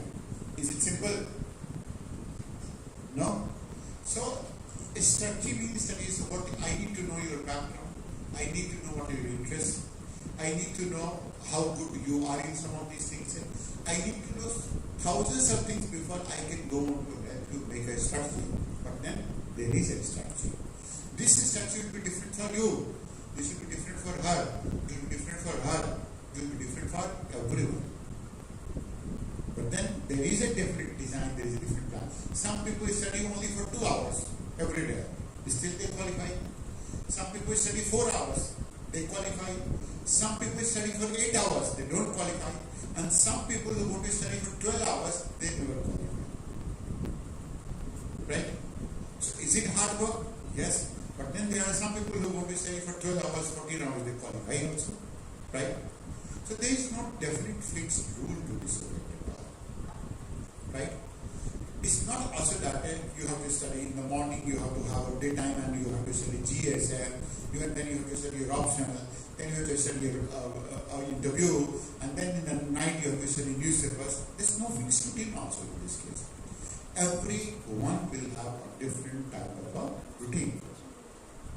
Everyone will have a different type of a strategy. But then whatever strategy that you're going to make, maybe you're going to make it with me, you're going to make it with Professor Allegan, maybe with this institute, whatever it is, you must stick onto it. Making a strategy is like a desire, right?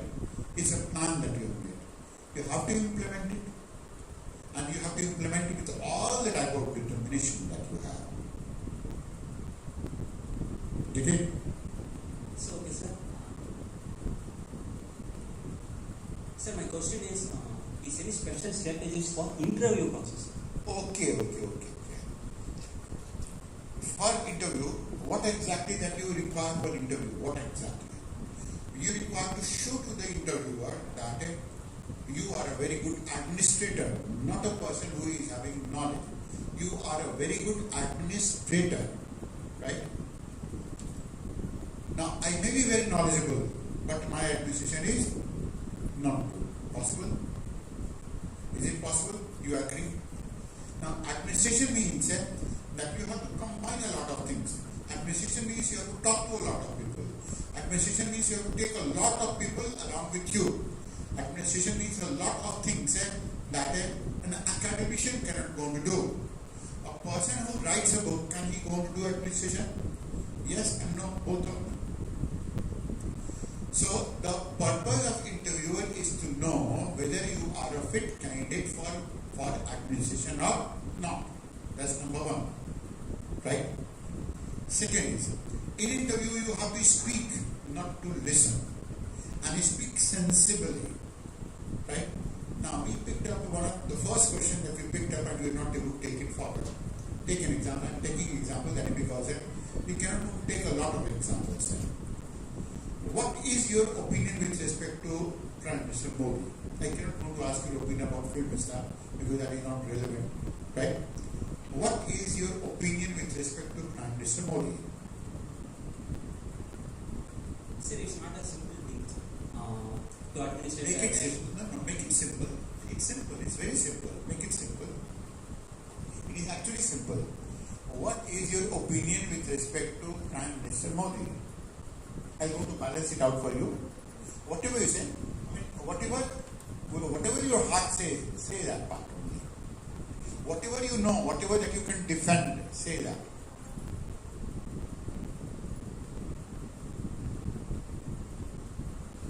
Sir, it's sir, please listen, sir. Sorry? Please listen, sir. Yes, I'm going to listen. Okay, sir. It's not a simple strategies to administrate the whole nation, sir. So it's. I'm only seeking. Yes, sir. It's very simple. Make it a one-line answer. Give a one-line answer. What is your opinion with respect to Prime Minister Modi? Make it one line only. It's a good leader. Good leader. Okay, that's right. Good person. Yes, sir. Okay, sir. Don't know. You don't know him as a person, right? Don't know him as a person. But anyone, that's largely because you are able to differentiate this part. You are balancing it. Do you know him as a person? No. Do you know me as a person? Answer is no. Right? Am I a good academician? Yes. Am I a good person? You don't know. Right? Am I a good orator? I don't know. You know it better. Right? So these are different aspects. Number one. Now, is he a politician or is he a statesman?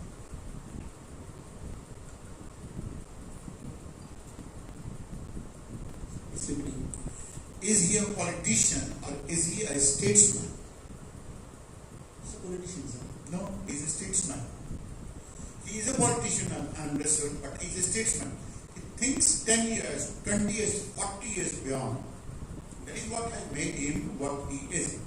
You go to any country, you go to the United States, you go to Canada, you go to Finland, you go to Norway, you go to Kenya, you go to Uganda, everyone say that India is blessed to have Prime Minister Modi.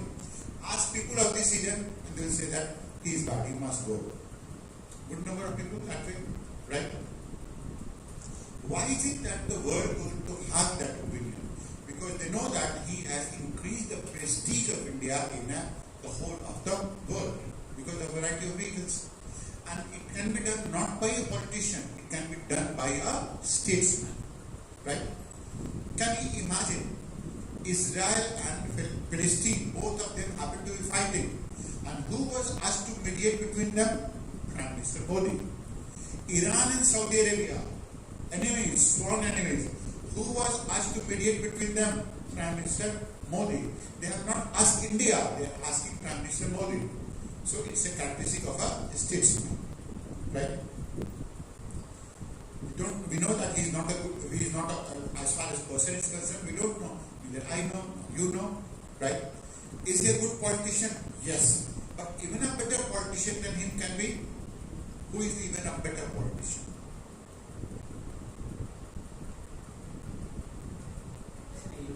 Sorry?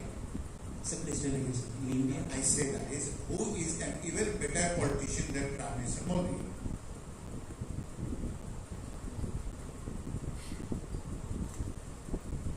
Nelson Mandela. Sorry? Nelson Mandela. Nelson Mandela. India, we're talking about present India. No, sir, I think Modi is good, great leader. Only he is the best one. Yes, sir, because of his Because of? his activity to improve India. Okay. That's the statesman. A better politician than him is Amit Shah. Because he does politics. Right? He is the one who goes to manage everything that Prime Minister Modi goes into talk about. Right? In general. He is the one who goes into manage politics. He is the one who manages party. Prime Minister Modi does not manage party at all. Right? Okay, two things are going to be different in this case. Now pick up the third part. What type of politician is Prime Minister Modi? Please give me an option. What type of politician is Prime Minister Modi? Please give me an option. No, you have an option. You have an answer. You can give an answer. Is he same as Lalu Yadav? Is he same as Pinarayi? Is he same as D.K. Stalin? Is he same as that of Vijay Rupani, Chief Minister of Gujarat? No, sir. How?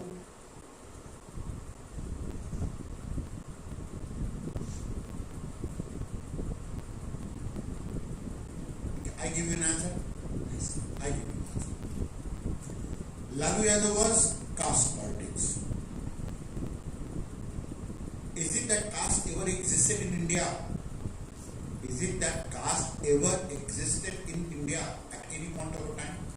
3,000 years back, 4,000 years back, 1,000 years back. Is it that it existed?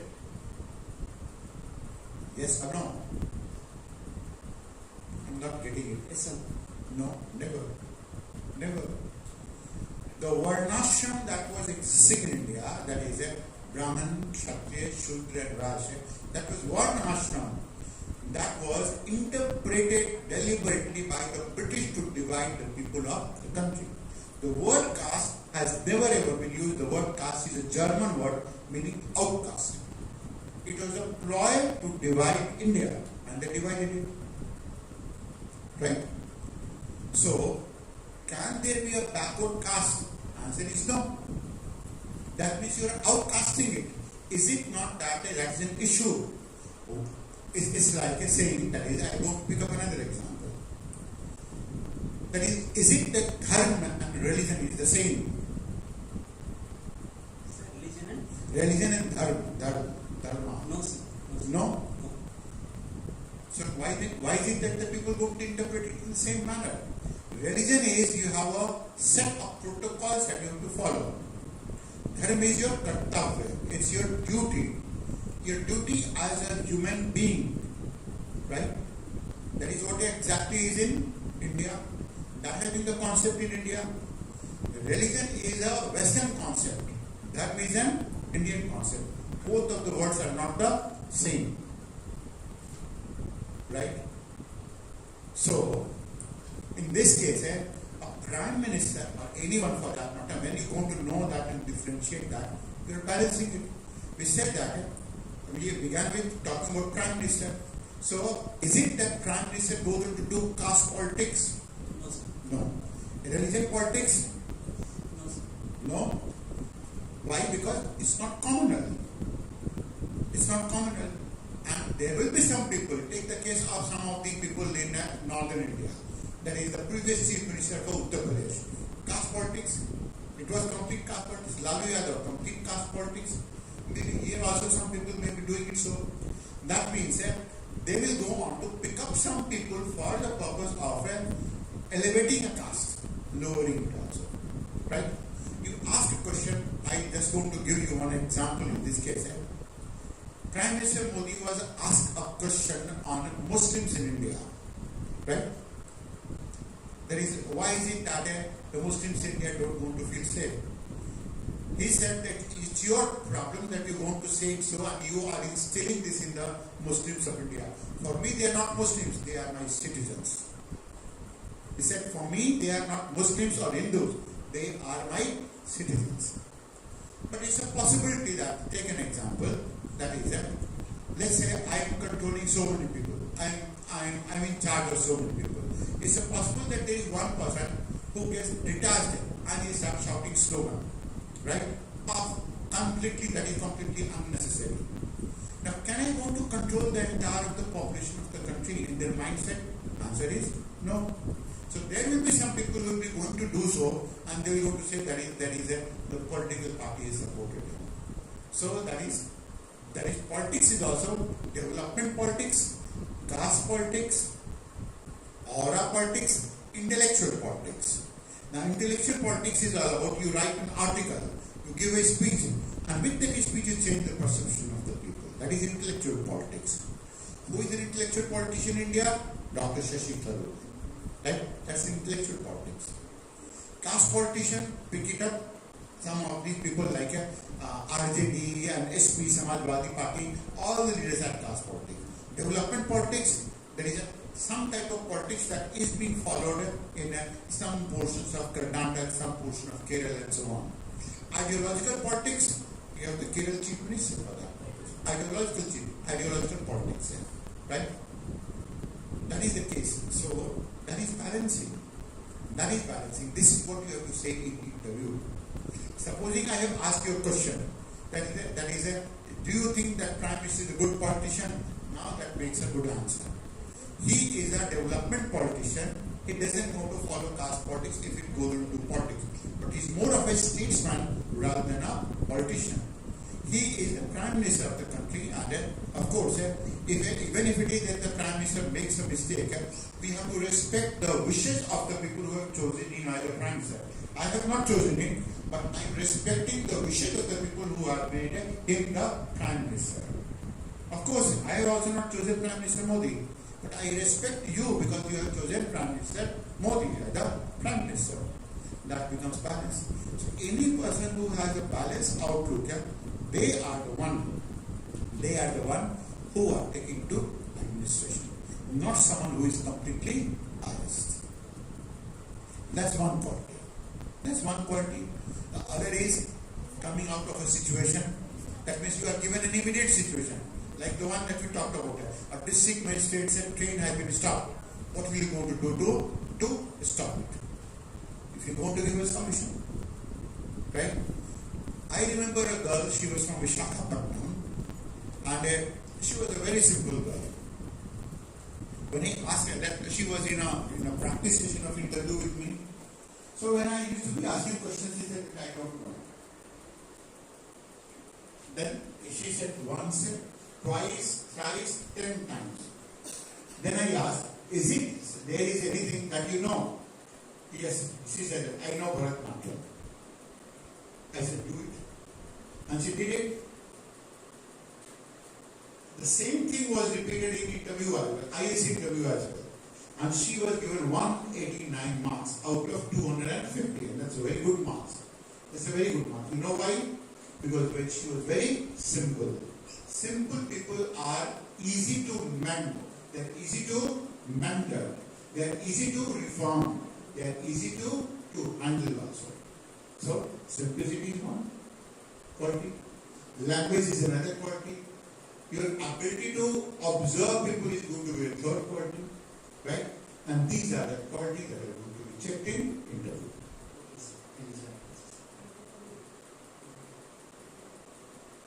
Please summarize. Please. Hi sir, good evening. Good evening. Sir. Is language a barrier to clear the civil service exams? Is land a barrier? Language. Language a barrier to? Clear the civil service exam? Yeah, even though we are having the option to have the translator, but still most of them are very interested, that's why they are Well, here it's I mean, finally difficult to catch your accent. Okay. I mean, simple. My question is language is the barrier to No. clear? No.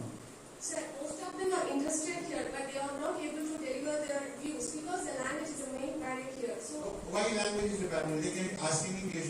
Even if the English is wrong, they ask it, is it not good? That is, they may be a fool for 5 minutes, but they will be a wiser person for the rest of their life. Is it a good strategy to remain wise here and remain fool for the rest of their life? Is it wise strategy? By asking a question, someone may go to become a fool. Possibly. But they want to get an answer and they will be a wiser person for the rest of their life. If they don't ask a question, they will remain wiser here. People will understand, well, he is very knowledgeable. But then since they haven't got a question, consequently, they will remain fools for their life. Is it a good strategy? No? so one more question, sir. There is a myth around South Indians that if you select or if you choose the language paper as your optional subject, then you will be able to clear the mains easily. Actually, I'm also an aspirant and now I'm running an IAS academy.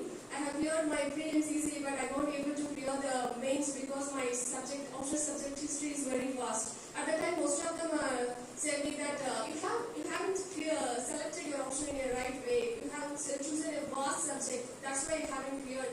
Is vast and similar. That's why I'm asking. You have to select based on your interest. Yes, I let you know. See, there's no subject that is vast.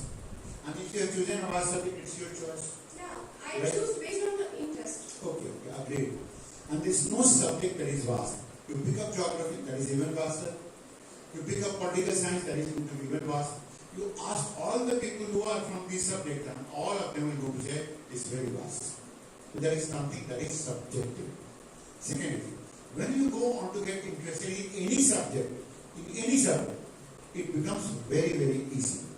Otherwise, what you do is, you tend to memorize it. And the moment you memorize it, you make it very, very difficult for yourself. That's the second part. The third part is, you may not be studying history in the manner that you have to study. That is the reason it is getting difficult. That is the basic reason it is getting difficult for you. Right? Now, this is something that you have to introspect, think. Only then you will be in a better position to do it so. History is as vast as any other subject. But then, it offers an advantage. If it is vast, only few people will take it. The competition is less. If a subject is simple, so many people will take it, the competition is more. Right? So, what is difficult? You have to make it easy for yourself. And how is it that you can go to make it easy? You can go to make it easy by being interested. History is not my subject. I let you know, history is not my subject. Right? But I have developed such good insights in history by only 3 months of study of history. And I have studied physics, I have studied geology, I am an earth scientist. So I know paleontology, stratigraphy, crystallography, mineralogy, optical mineralogy, and then geology, geomorphology, meteorology, oceanography, ex-biology, cosmology, so many things. And still I am able to study it because of my interest. And my interest is because of many reasons. I have seen history written in a completely wrong manner in the country. Completely wrong manner. And that is what has made me interested. I just want to ask you a question. One question. 1946, when there was INA naval mutiny, right? The British educated all of those people. Correct? Correct? Yes, correct or not? Yes, sir. Okay. Because, and then they knew that India is not going to be governable at all. Then they knew that. Right. Now 1 year after, just 1 year after, India got independence, so-called independence. Yes. I say so-called So-called, independence. because we are under, still we are under Because you lost a good amount of your land. Because of the conspiracy of the people who wanted to have that part. Right? Okay. So, got it? Ideally, all of those people who fought for INA, they should have been reinstated in the service, because let's say it is like you are protesting here and you have fought for the country. After 1 year, I say, now you come back because you have fought for the country. Yes or no? Yes. Is it that they were reinstated? No. And I let you know, their pension and salary was also stopped by Prime Minister Nehru at that point of time. Why? Why? They were Indians. They were Indians. Imagine someone who has fought for the country, right? 1 year later on, that is, the country is yours, right? And you don't respect the efforts of all of these people. Is it good? No, it's not. No. Okay, got it. That's one part. That's one part. Take another example. That is a Prime Minister Nehru went to United Nations to take the issue of Kashmir, wrong or right, only on his terms without the approval of the Parliament. You know this part? Yes. Okay. So, India has a case that because the Parliament never approved him, there is no way that United Nations can go to pass a resolution at all. Right? Now, who has this document? Britain. Yes. And the day we are going to be getting that document, right, we are going to capture the whole of POK also. That's one information. Right? That's one information. Right? I'm talking about that this is how history has been written. Take another example. Who has been the greatest king that ruled Central Asia? Central Asia. The greatest king ever to have ruled Central Asia.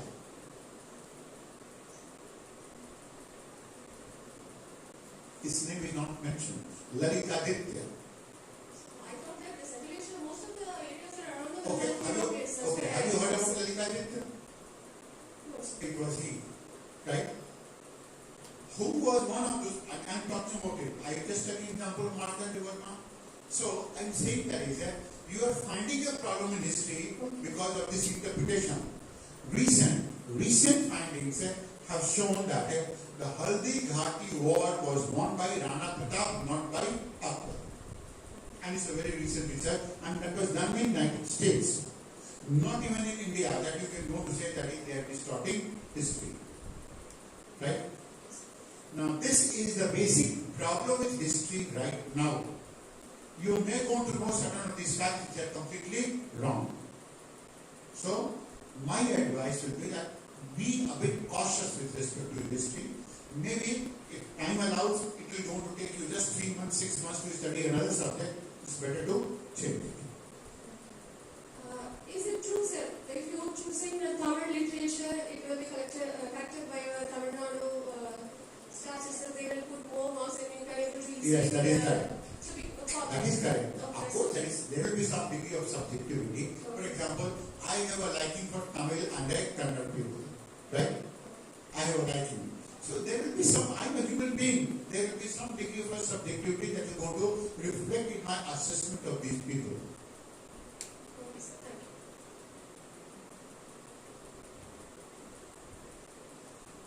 Some more questions. I expect some more questions from you. Sir, I have a question. Yes, please go. Come here.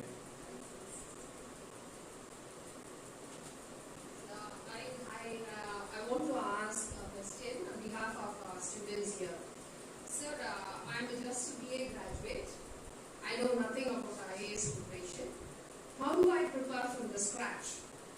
I have just a degree. Degree is the eligibility criteria for appearing civil service examinations. I have a degree alone, and I have a simple language. I know a simple language, basics of English. I know, that's all.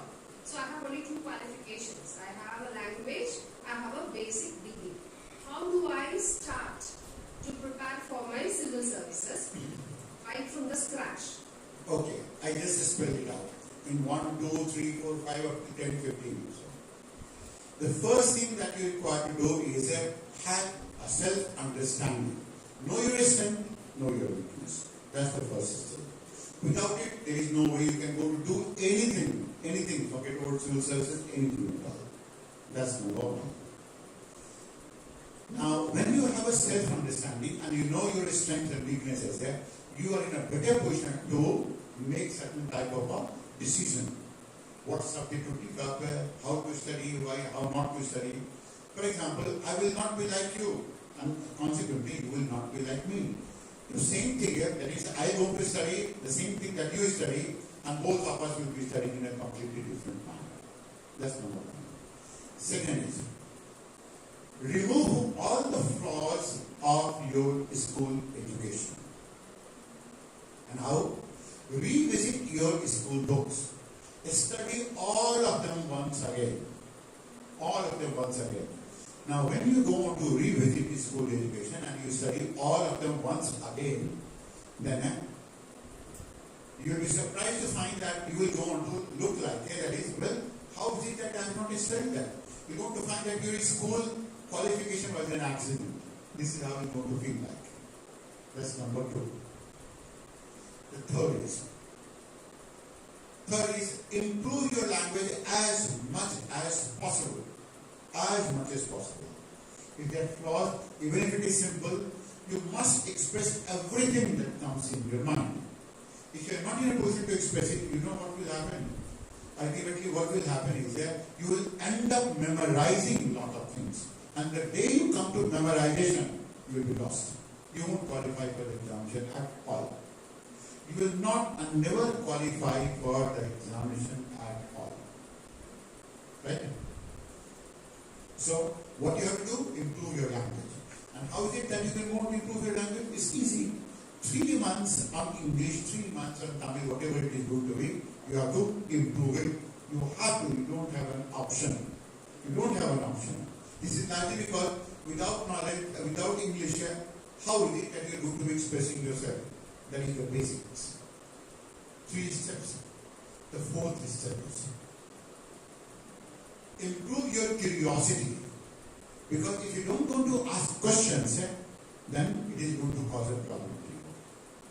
You must be having an ability to ask a question. If you are not curious, then this examination is not for you at all. If you can't go to get interested in a subject, this examination again is not for you at all. Without curiosity, you know what we'll do? You keep on studying like a mule, keep on working hard like a mule. Still, you are not going to get anywhere. Curiosity means it's like you go to ask a question yourself. For example, let's say that I am going to be here. Will you be curious about me? Normally, it should be yes. So, do you know other than what exactly can I be talked about here? Answer is, of course, right now, no. So, the logic will be that you will go on to go back and look for me where exactly is it that I am available and what I am doing, what not. Because that is natural curiosity. If you don't have this natural curiosity, what will happen is that you will keep on you will keep on becoming a follower. If you are curious, you will go on to become a leader. That's number 4. Number 5 is going to be, that is discipline yourself. And when we are talking about disciplining yourself, that means that you must go on to follow a disciplined routine, a disciplined line, and a disciplined thinking. If you are not disciplined to help with your preparation, there is no way that you can go on to get qualified in the examination. This examination is not qualified by people who are genius. This examination is qualified by people who are perseverant, who are consistent, who keep on doing on everyday basis. thereafter.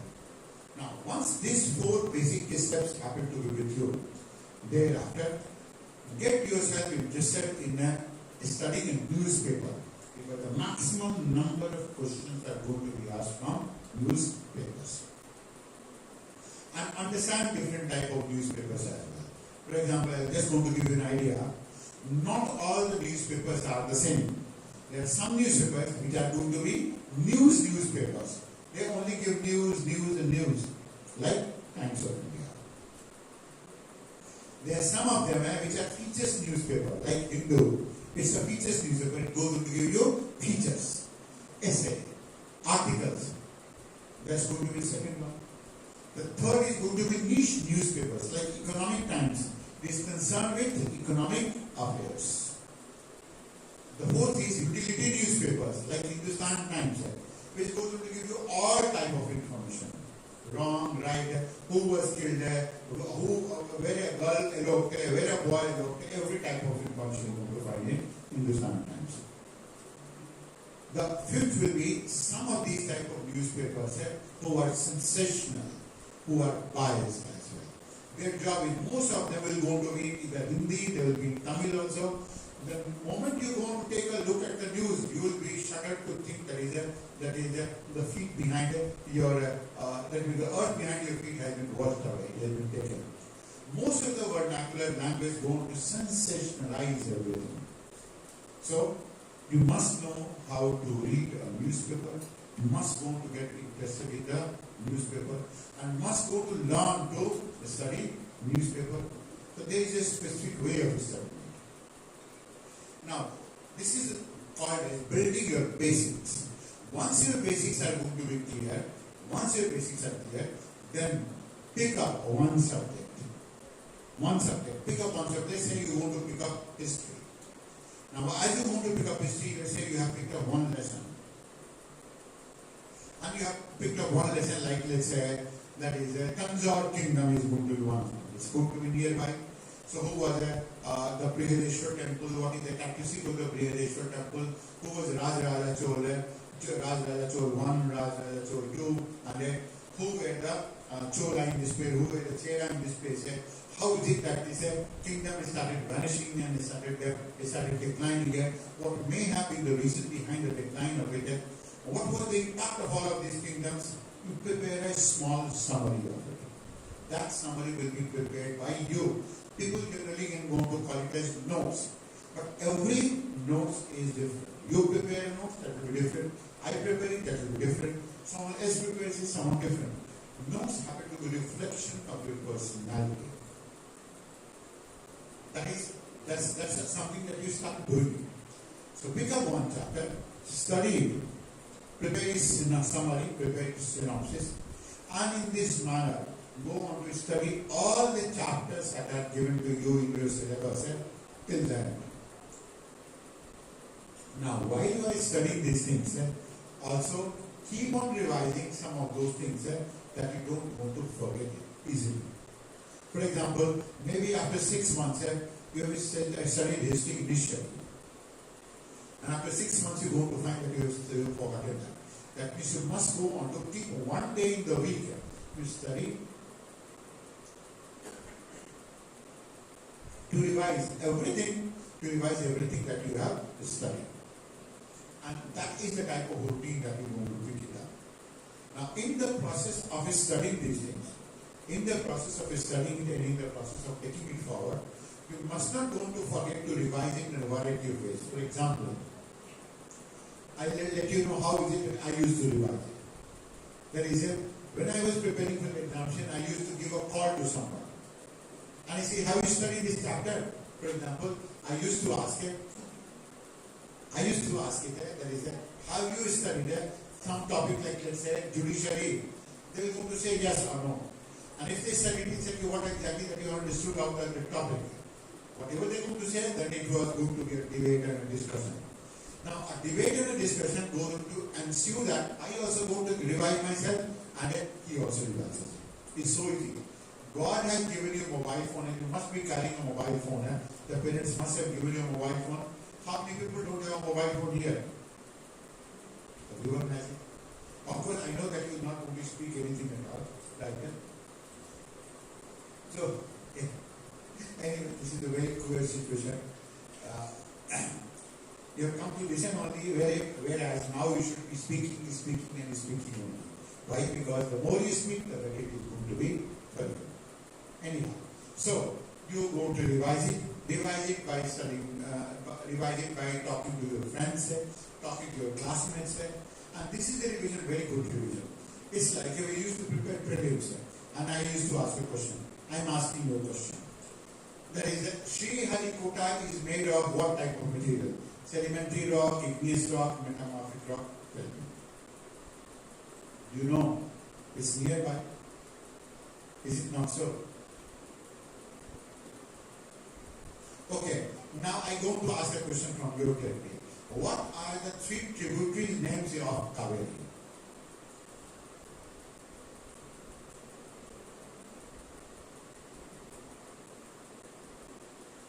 It's your region, gentlemen. What are the three tributaries of Kaveri?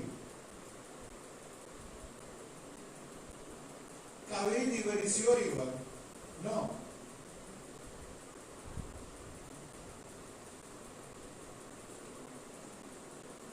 You know this is being telecast live. And the whole of India is watching that. No less than something like some 1,500 people will be watching that. You know that what you have done to your prestige is gone.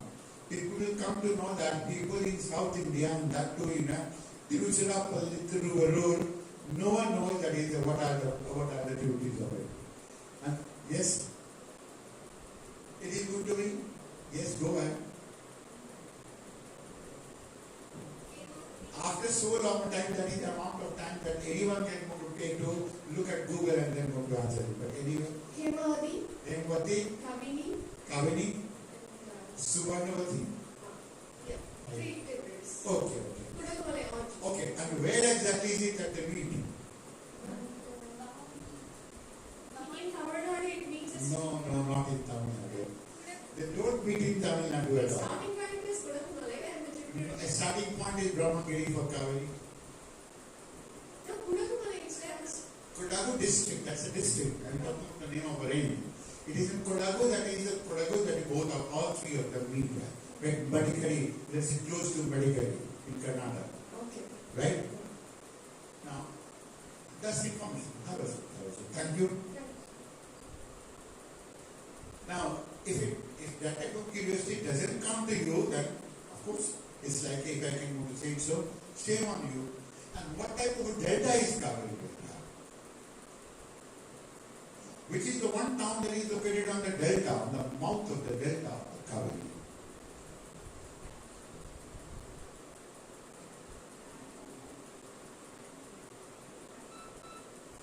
See, it's such a curious question. It's such an easy question to answer, such an easy question. But because you're not curious, do you know that this cement is made of what type of rock? From which type of rock that it will be derived? Cement.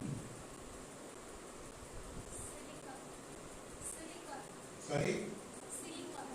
Not cement, it's sand that is derived from silica. Okay, and from where this cement must have been made? A cement has been derived from, to an extent, limestone. Okay?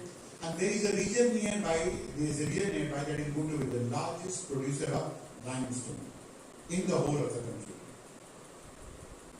It's not in Tamil Nadu, but it's close to Tamil Nadu.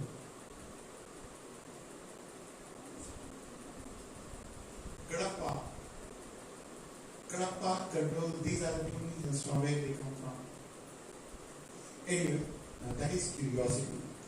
If you are in this place, you must want to know that this mic, how is it that my voice is able to reach you? It is able to reach you with the help of amplification of this voice. Right? So what is this amplification technique or technology? You must know that. Why is it that there is an umbrella here? Why is it not it can't go to only a light? Why? The cameraman that is taking the picture, why is it that an umbrella has been used? And that too a white umbrella. Why it's not a black umbrella?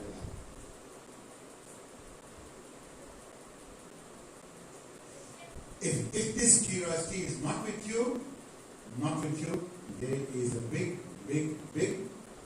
problem. And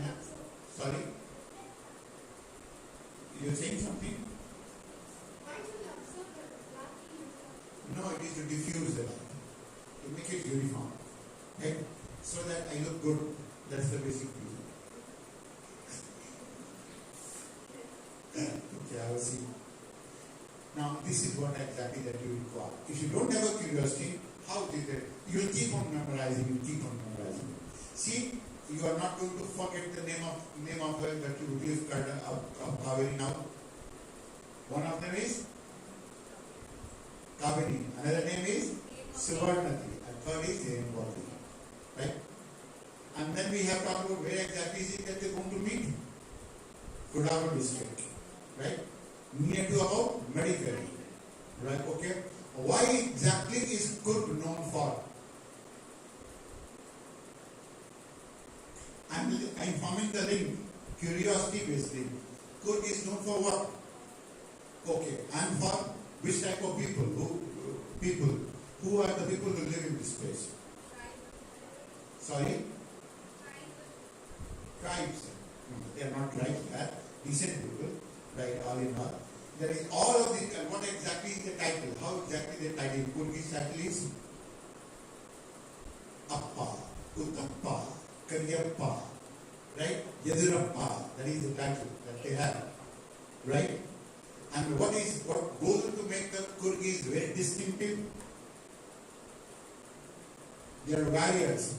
You know, only one group of people, only one community is given a license to hold a gun, and they don't require a license. That is Kurgis. That is Kurgis. Right? Now, unless you develop this curiosity, there is no way you can go to move forward. Right? The first field marshal of India was a Kurgi, Karyappa. That is what we are talking about.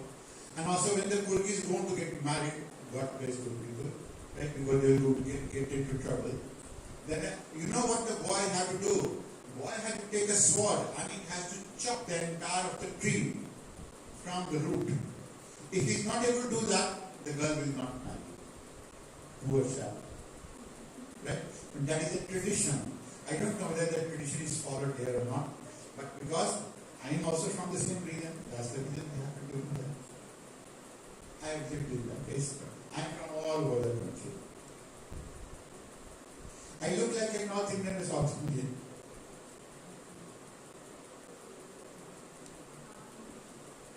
Okay? I look like a North Indian or South Indian. North Indian. Right? Because of my dress or because of my accent. Sorry? My skin color is dark or light. Okay, I don't know. Okay, what else? What goes into make me North Indian? Okay, what is the dress that I'm wearing? Are you curious about it? Have you seen people wearing such type of dress in this part of the country? Have you seen this type of a dress people go to wear in this part of the country? Yes or no? No. So why is it that I'm wearing it? Because it's very light. And what is this fabric? It's muslin. It's called as muslin. It's the finest and the thinnest cotton that you can go to find it. It's made in Bangladesh. Of course, also in India. It's muslin. It's so light that I don't want to feel like having it on my body at all. That is what you require to have. Curiosity. See, I have talked about so many of these aspects. Is it not that you should go to know about me? What is my name? You know? Okay, you know the name of the first one? K? No. You should be curious to know. If you don't want to be curious, then something is wrong. Something is wrong with your software. Right? And that is what I am talking about. So she talked about the stages, so that is the stage. The day you become curious, everything will going to become easy as this. And then, having completed the chapter, I come back to the same thing. What you do, you have made a synopsis, and now after having made a synopsis, you remember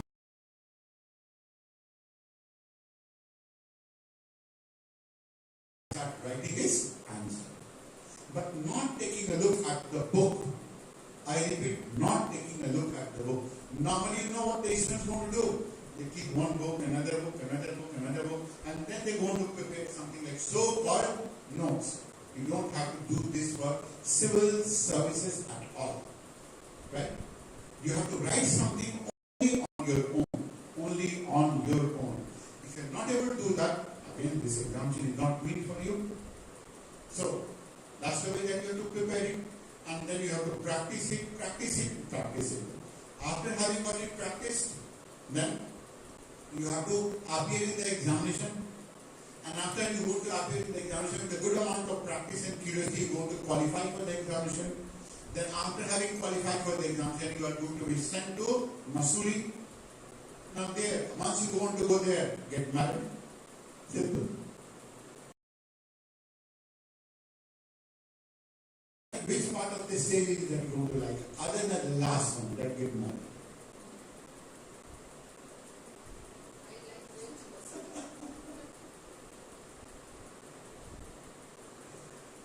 Is that all from my side? You don't have any question.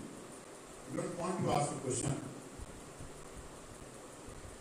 Or you have played that come what we will not want to ask a question. Unless Prime Minister Modi says it so.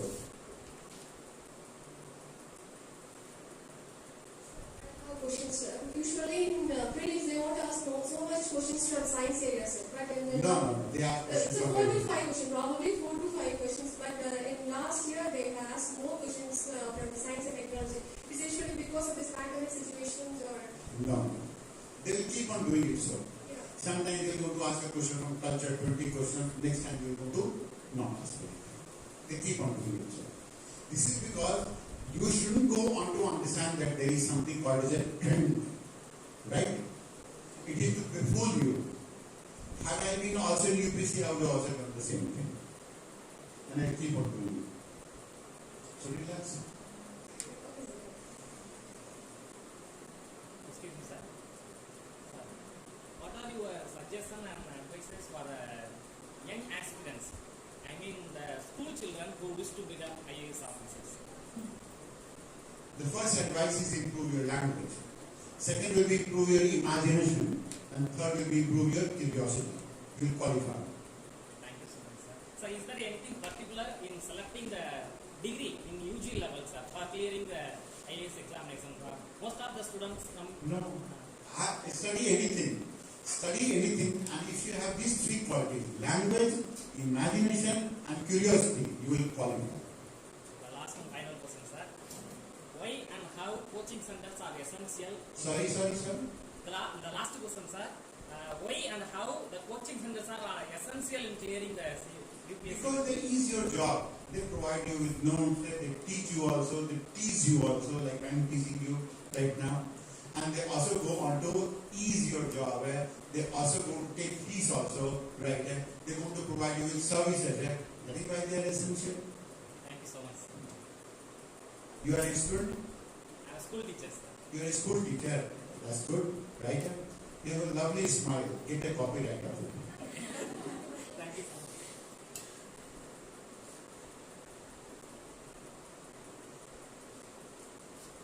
No more questions. I go to ask Professor Alvin to help me to form an opinion about it. Because I keep on saying that I have been to a place in the midst of a jungle where no one was asking any question at all to me. Oh, thank God you asked it. Is Hindi is necessary for exams? It is necessary for examination? No. But then you have to know that. After all, see, if I have to study only on myself, right? I want to study Tamil, I want to study Kannada, I want to study English, I also want to study French. What's the harm in getting to know that? It's always good. It's always good. Yeah? Why to study an alien language like English? Study Hindi, that's your own country's language. It's always going to be better. And moreover, Hindi is derivative from Sanskrit. And Sanskrit and Tamil are going to be so close. Right? Why not go to study that? That's good.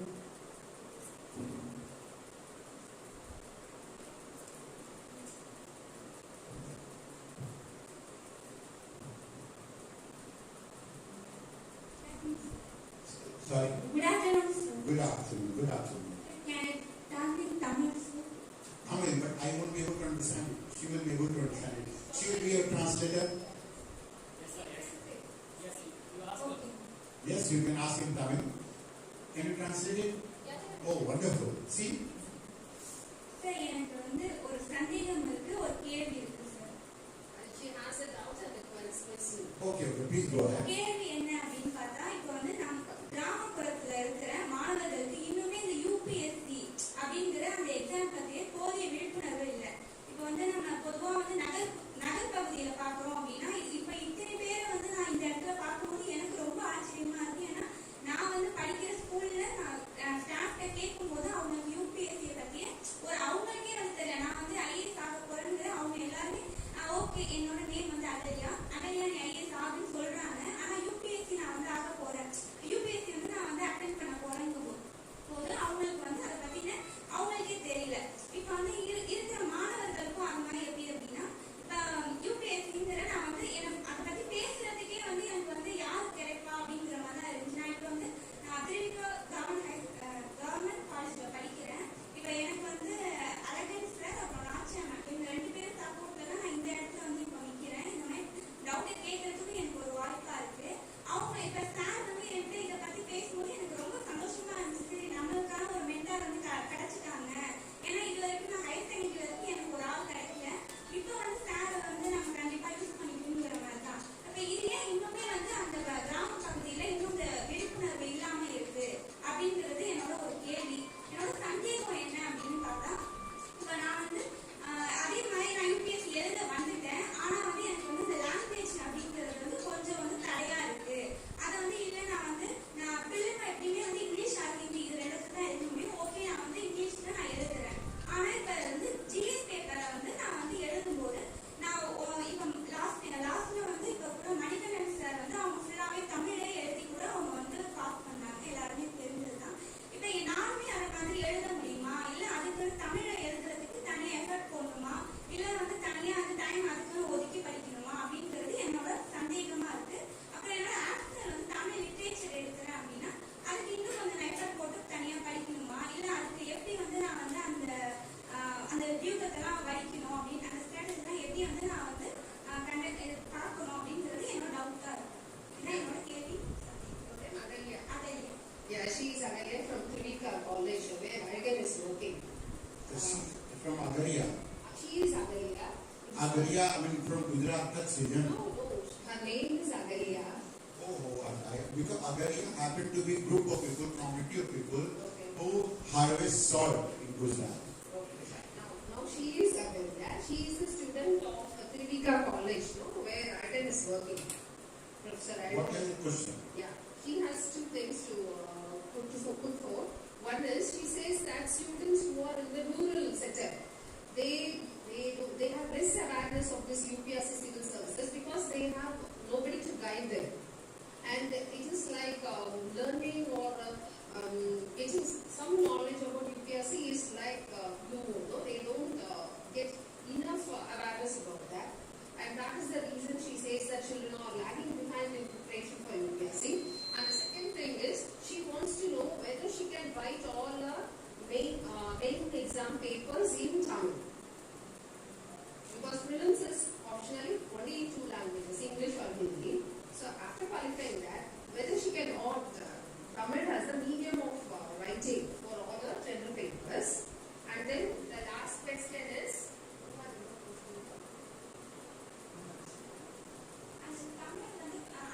and what are the different strategies she needs to put forward to qualify in her examination while choosing Tamil literature as an option? Okay, so first was the information that people in the rural areas of Tamil. Are you able to follow me? Oh, thank you so much. So why is it that is the people in the rural areas of Tamil Nadu, they are not so much amount, they don't have so much amount of awareness about civil services? Well, that will go to increase. Now it's easy, it's not too difficult. You can go to their part to let them know, keep them sending them links about even this program as well. See, this is what was happening. I was there and I was one of the most sought after girls in that place. Are you good to say it so? Okay. Good girl. Good to get number one. Right? The second is that is you can write general studies and you can go to write an options in Tamil as well. But then it will be a huge difficulty to write in Tamil. Better is learn English and then write in English. It is just a 3-month effort. Otherwise, you keep on learning Tamil, keep on translating it from English to Tamil, English to Tamil, English to Tamil, and you will go to become a martyr translating it from English to Tamil, and your name will be published in newspapers because this girl has died translating. Do you want to do so? Do you want to become a martyr? No. Okay, that's like a good girl. That's another one. So learn something new. Civil service examination is for those people, only for those people who learn fast, learn a lot. So you have to learn. Right? It's better to learn for 3 months and then go to move ahead. Let's say, take an example. Let's say if I have to go in films, right? I want to go for acting and I want to go in films. Do you think that I can go in films?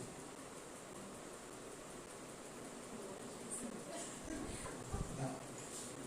This is very bad because I thought that you were going to say yes anyway. But supposing that I want to go in films, what is the first thing that I will have to do? I have to exercise, make myself good, make myself better, right? I have to color my hair, right? Color my mustache, right? And try to feel and make myself younger, right? If I go, then what they're going to do? They're going to give me the role of an older person. My value will be gone. I won't be having any heroes to dance around me, right? That will be the problem. Okay, that's the second part. The third part is that in order to take Tamil, why take Tamil? Right? Why can't you go beyond the confines? Give yourself 3 months. 3 months is all that you require to learn anything new. Anything new. Right? You can learn anything and learn anything as well. Right? It is 21 days that you can go to get a habit. Right? 21 days habit. And 3 months will be your lifestyle. Right? It's simple. Why you take a difficult path? It's like if you don't know the car, if you don't know how to drive a car, will you be dependent on the driver throughout your whole life or you learn to drive? See, what are you going to do? Learn to drive or have a driver throughout your whole life.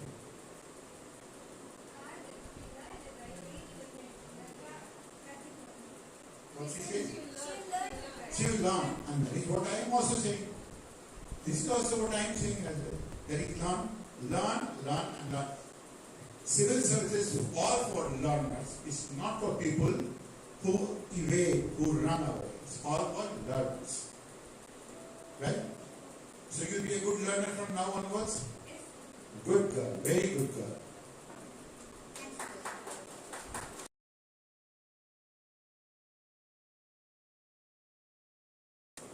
Okay, you also have a question. That's so good. The first and foremost step to develop English knowledge. Not English knowledge. English is skill. It's skill. It's not knowledge. It's skill. Practice. That is it. It's very easy. I let you know. Do you think that I speak good English? Yes or no? You will know when I learned English, 8th standard, when I started writing ABCD. That was the time when English used to be taught from 6th, 7th, 8th standard onwards. Right? And if I can go to learn that, and I am from the rural area, I am again from a rural area like you. Do you have a formal schooling? Have you gone to school? Have you studied in school? I was not even studying in schools also. Think you have all the advantages. You can go to do that easily. 3 months. Right? In 3 months, you keep on worrying, and 3 months learn a new language. So easy. Okay, have you heard the name of P.V. Narasimha Rao. He was the Prime Minister of the country, the best Prime Minister India had ever had. Right? He was the best Prime Minister from every point of view. He knew 8 languages. 8, 5, 4, 8 languages. You understand it? How we can go to learn that? Not when he became Prime Minister. He started learning it from childhood.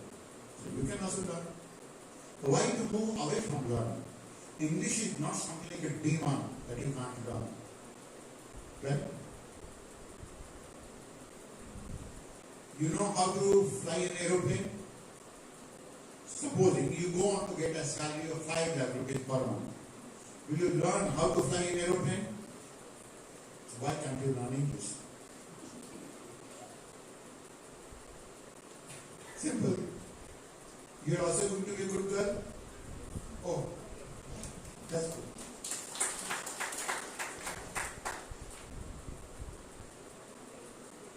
Yeah, I don't mind that. No one is willing to become a good boy. Queries, questions, one more question. Yes, go ahead.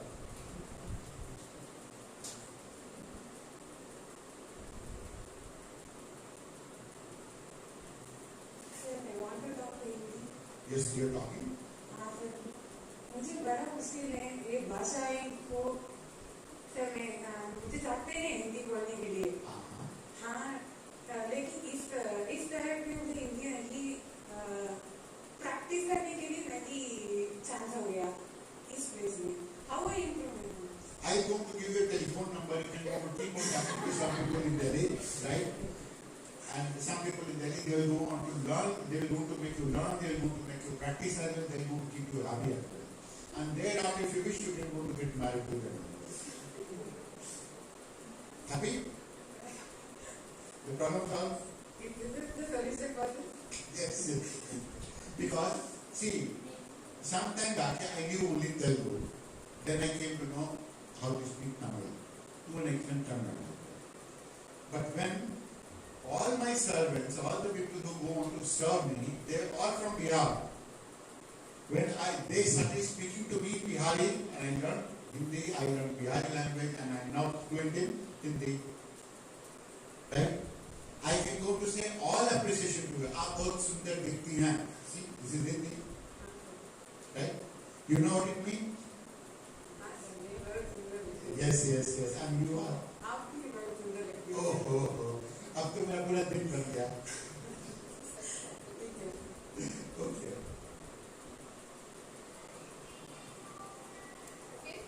Shall we take that there are no more questions?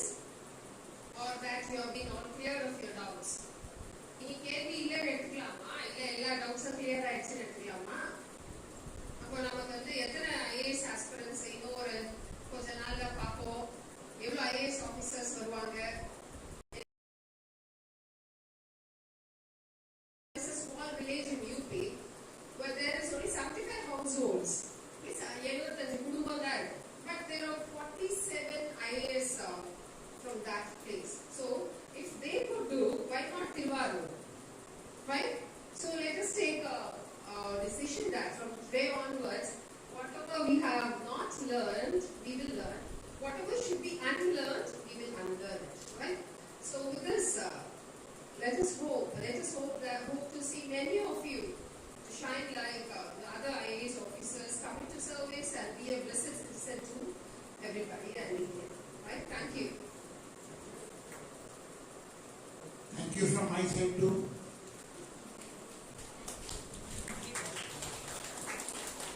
Thank you for clapping. Thank you, sir. Thank you, sir, for serving our society. We learned a lot, sir. It really. Thank you, sir. So, gratitude inspires happiness and carries divine influence. I would like to call our team member, Mr. Govinath, to tell the out of thanks. A token of gratitude.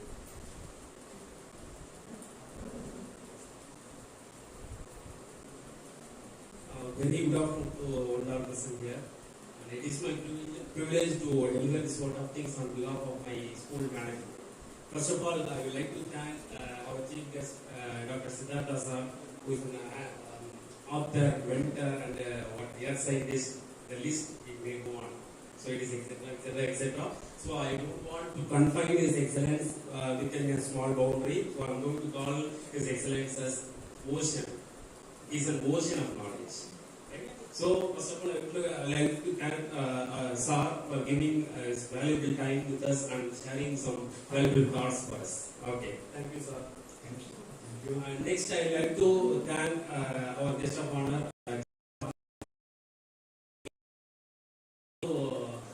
Say my sincere thanks to the Shakti Mission Trust, especially the chairperson, chairman, the correspondent, for offering this was such a wonderful meeting. Thank you all. Thank you all. Overall, our catalyst, they make all our parents, students,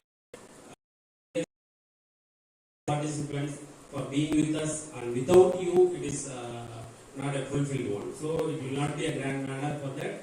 And once again, I would like to thank my colleagues who are all working behind the scene to make this occasion successful one. And finally, I would like to thank our management for giving me this opportunity to deliver this word of thanks. Thank you all.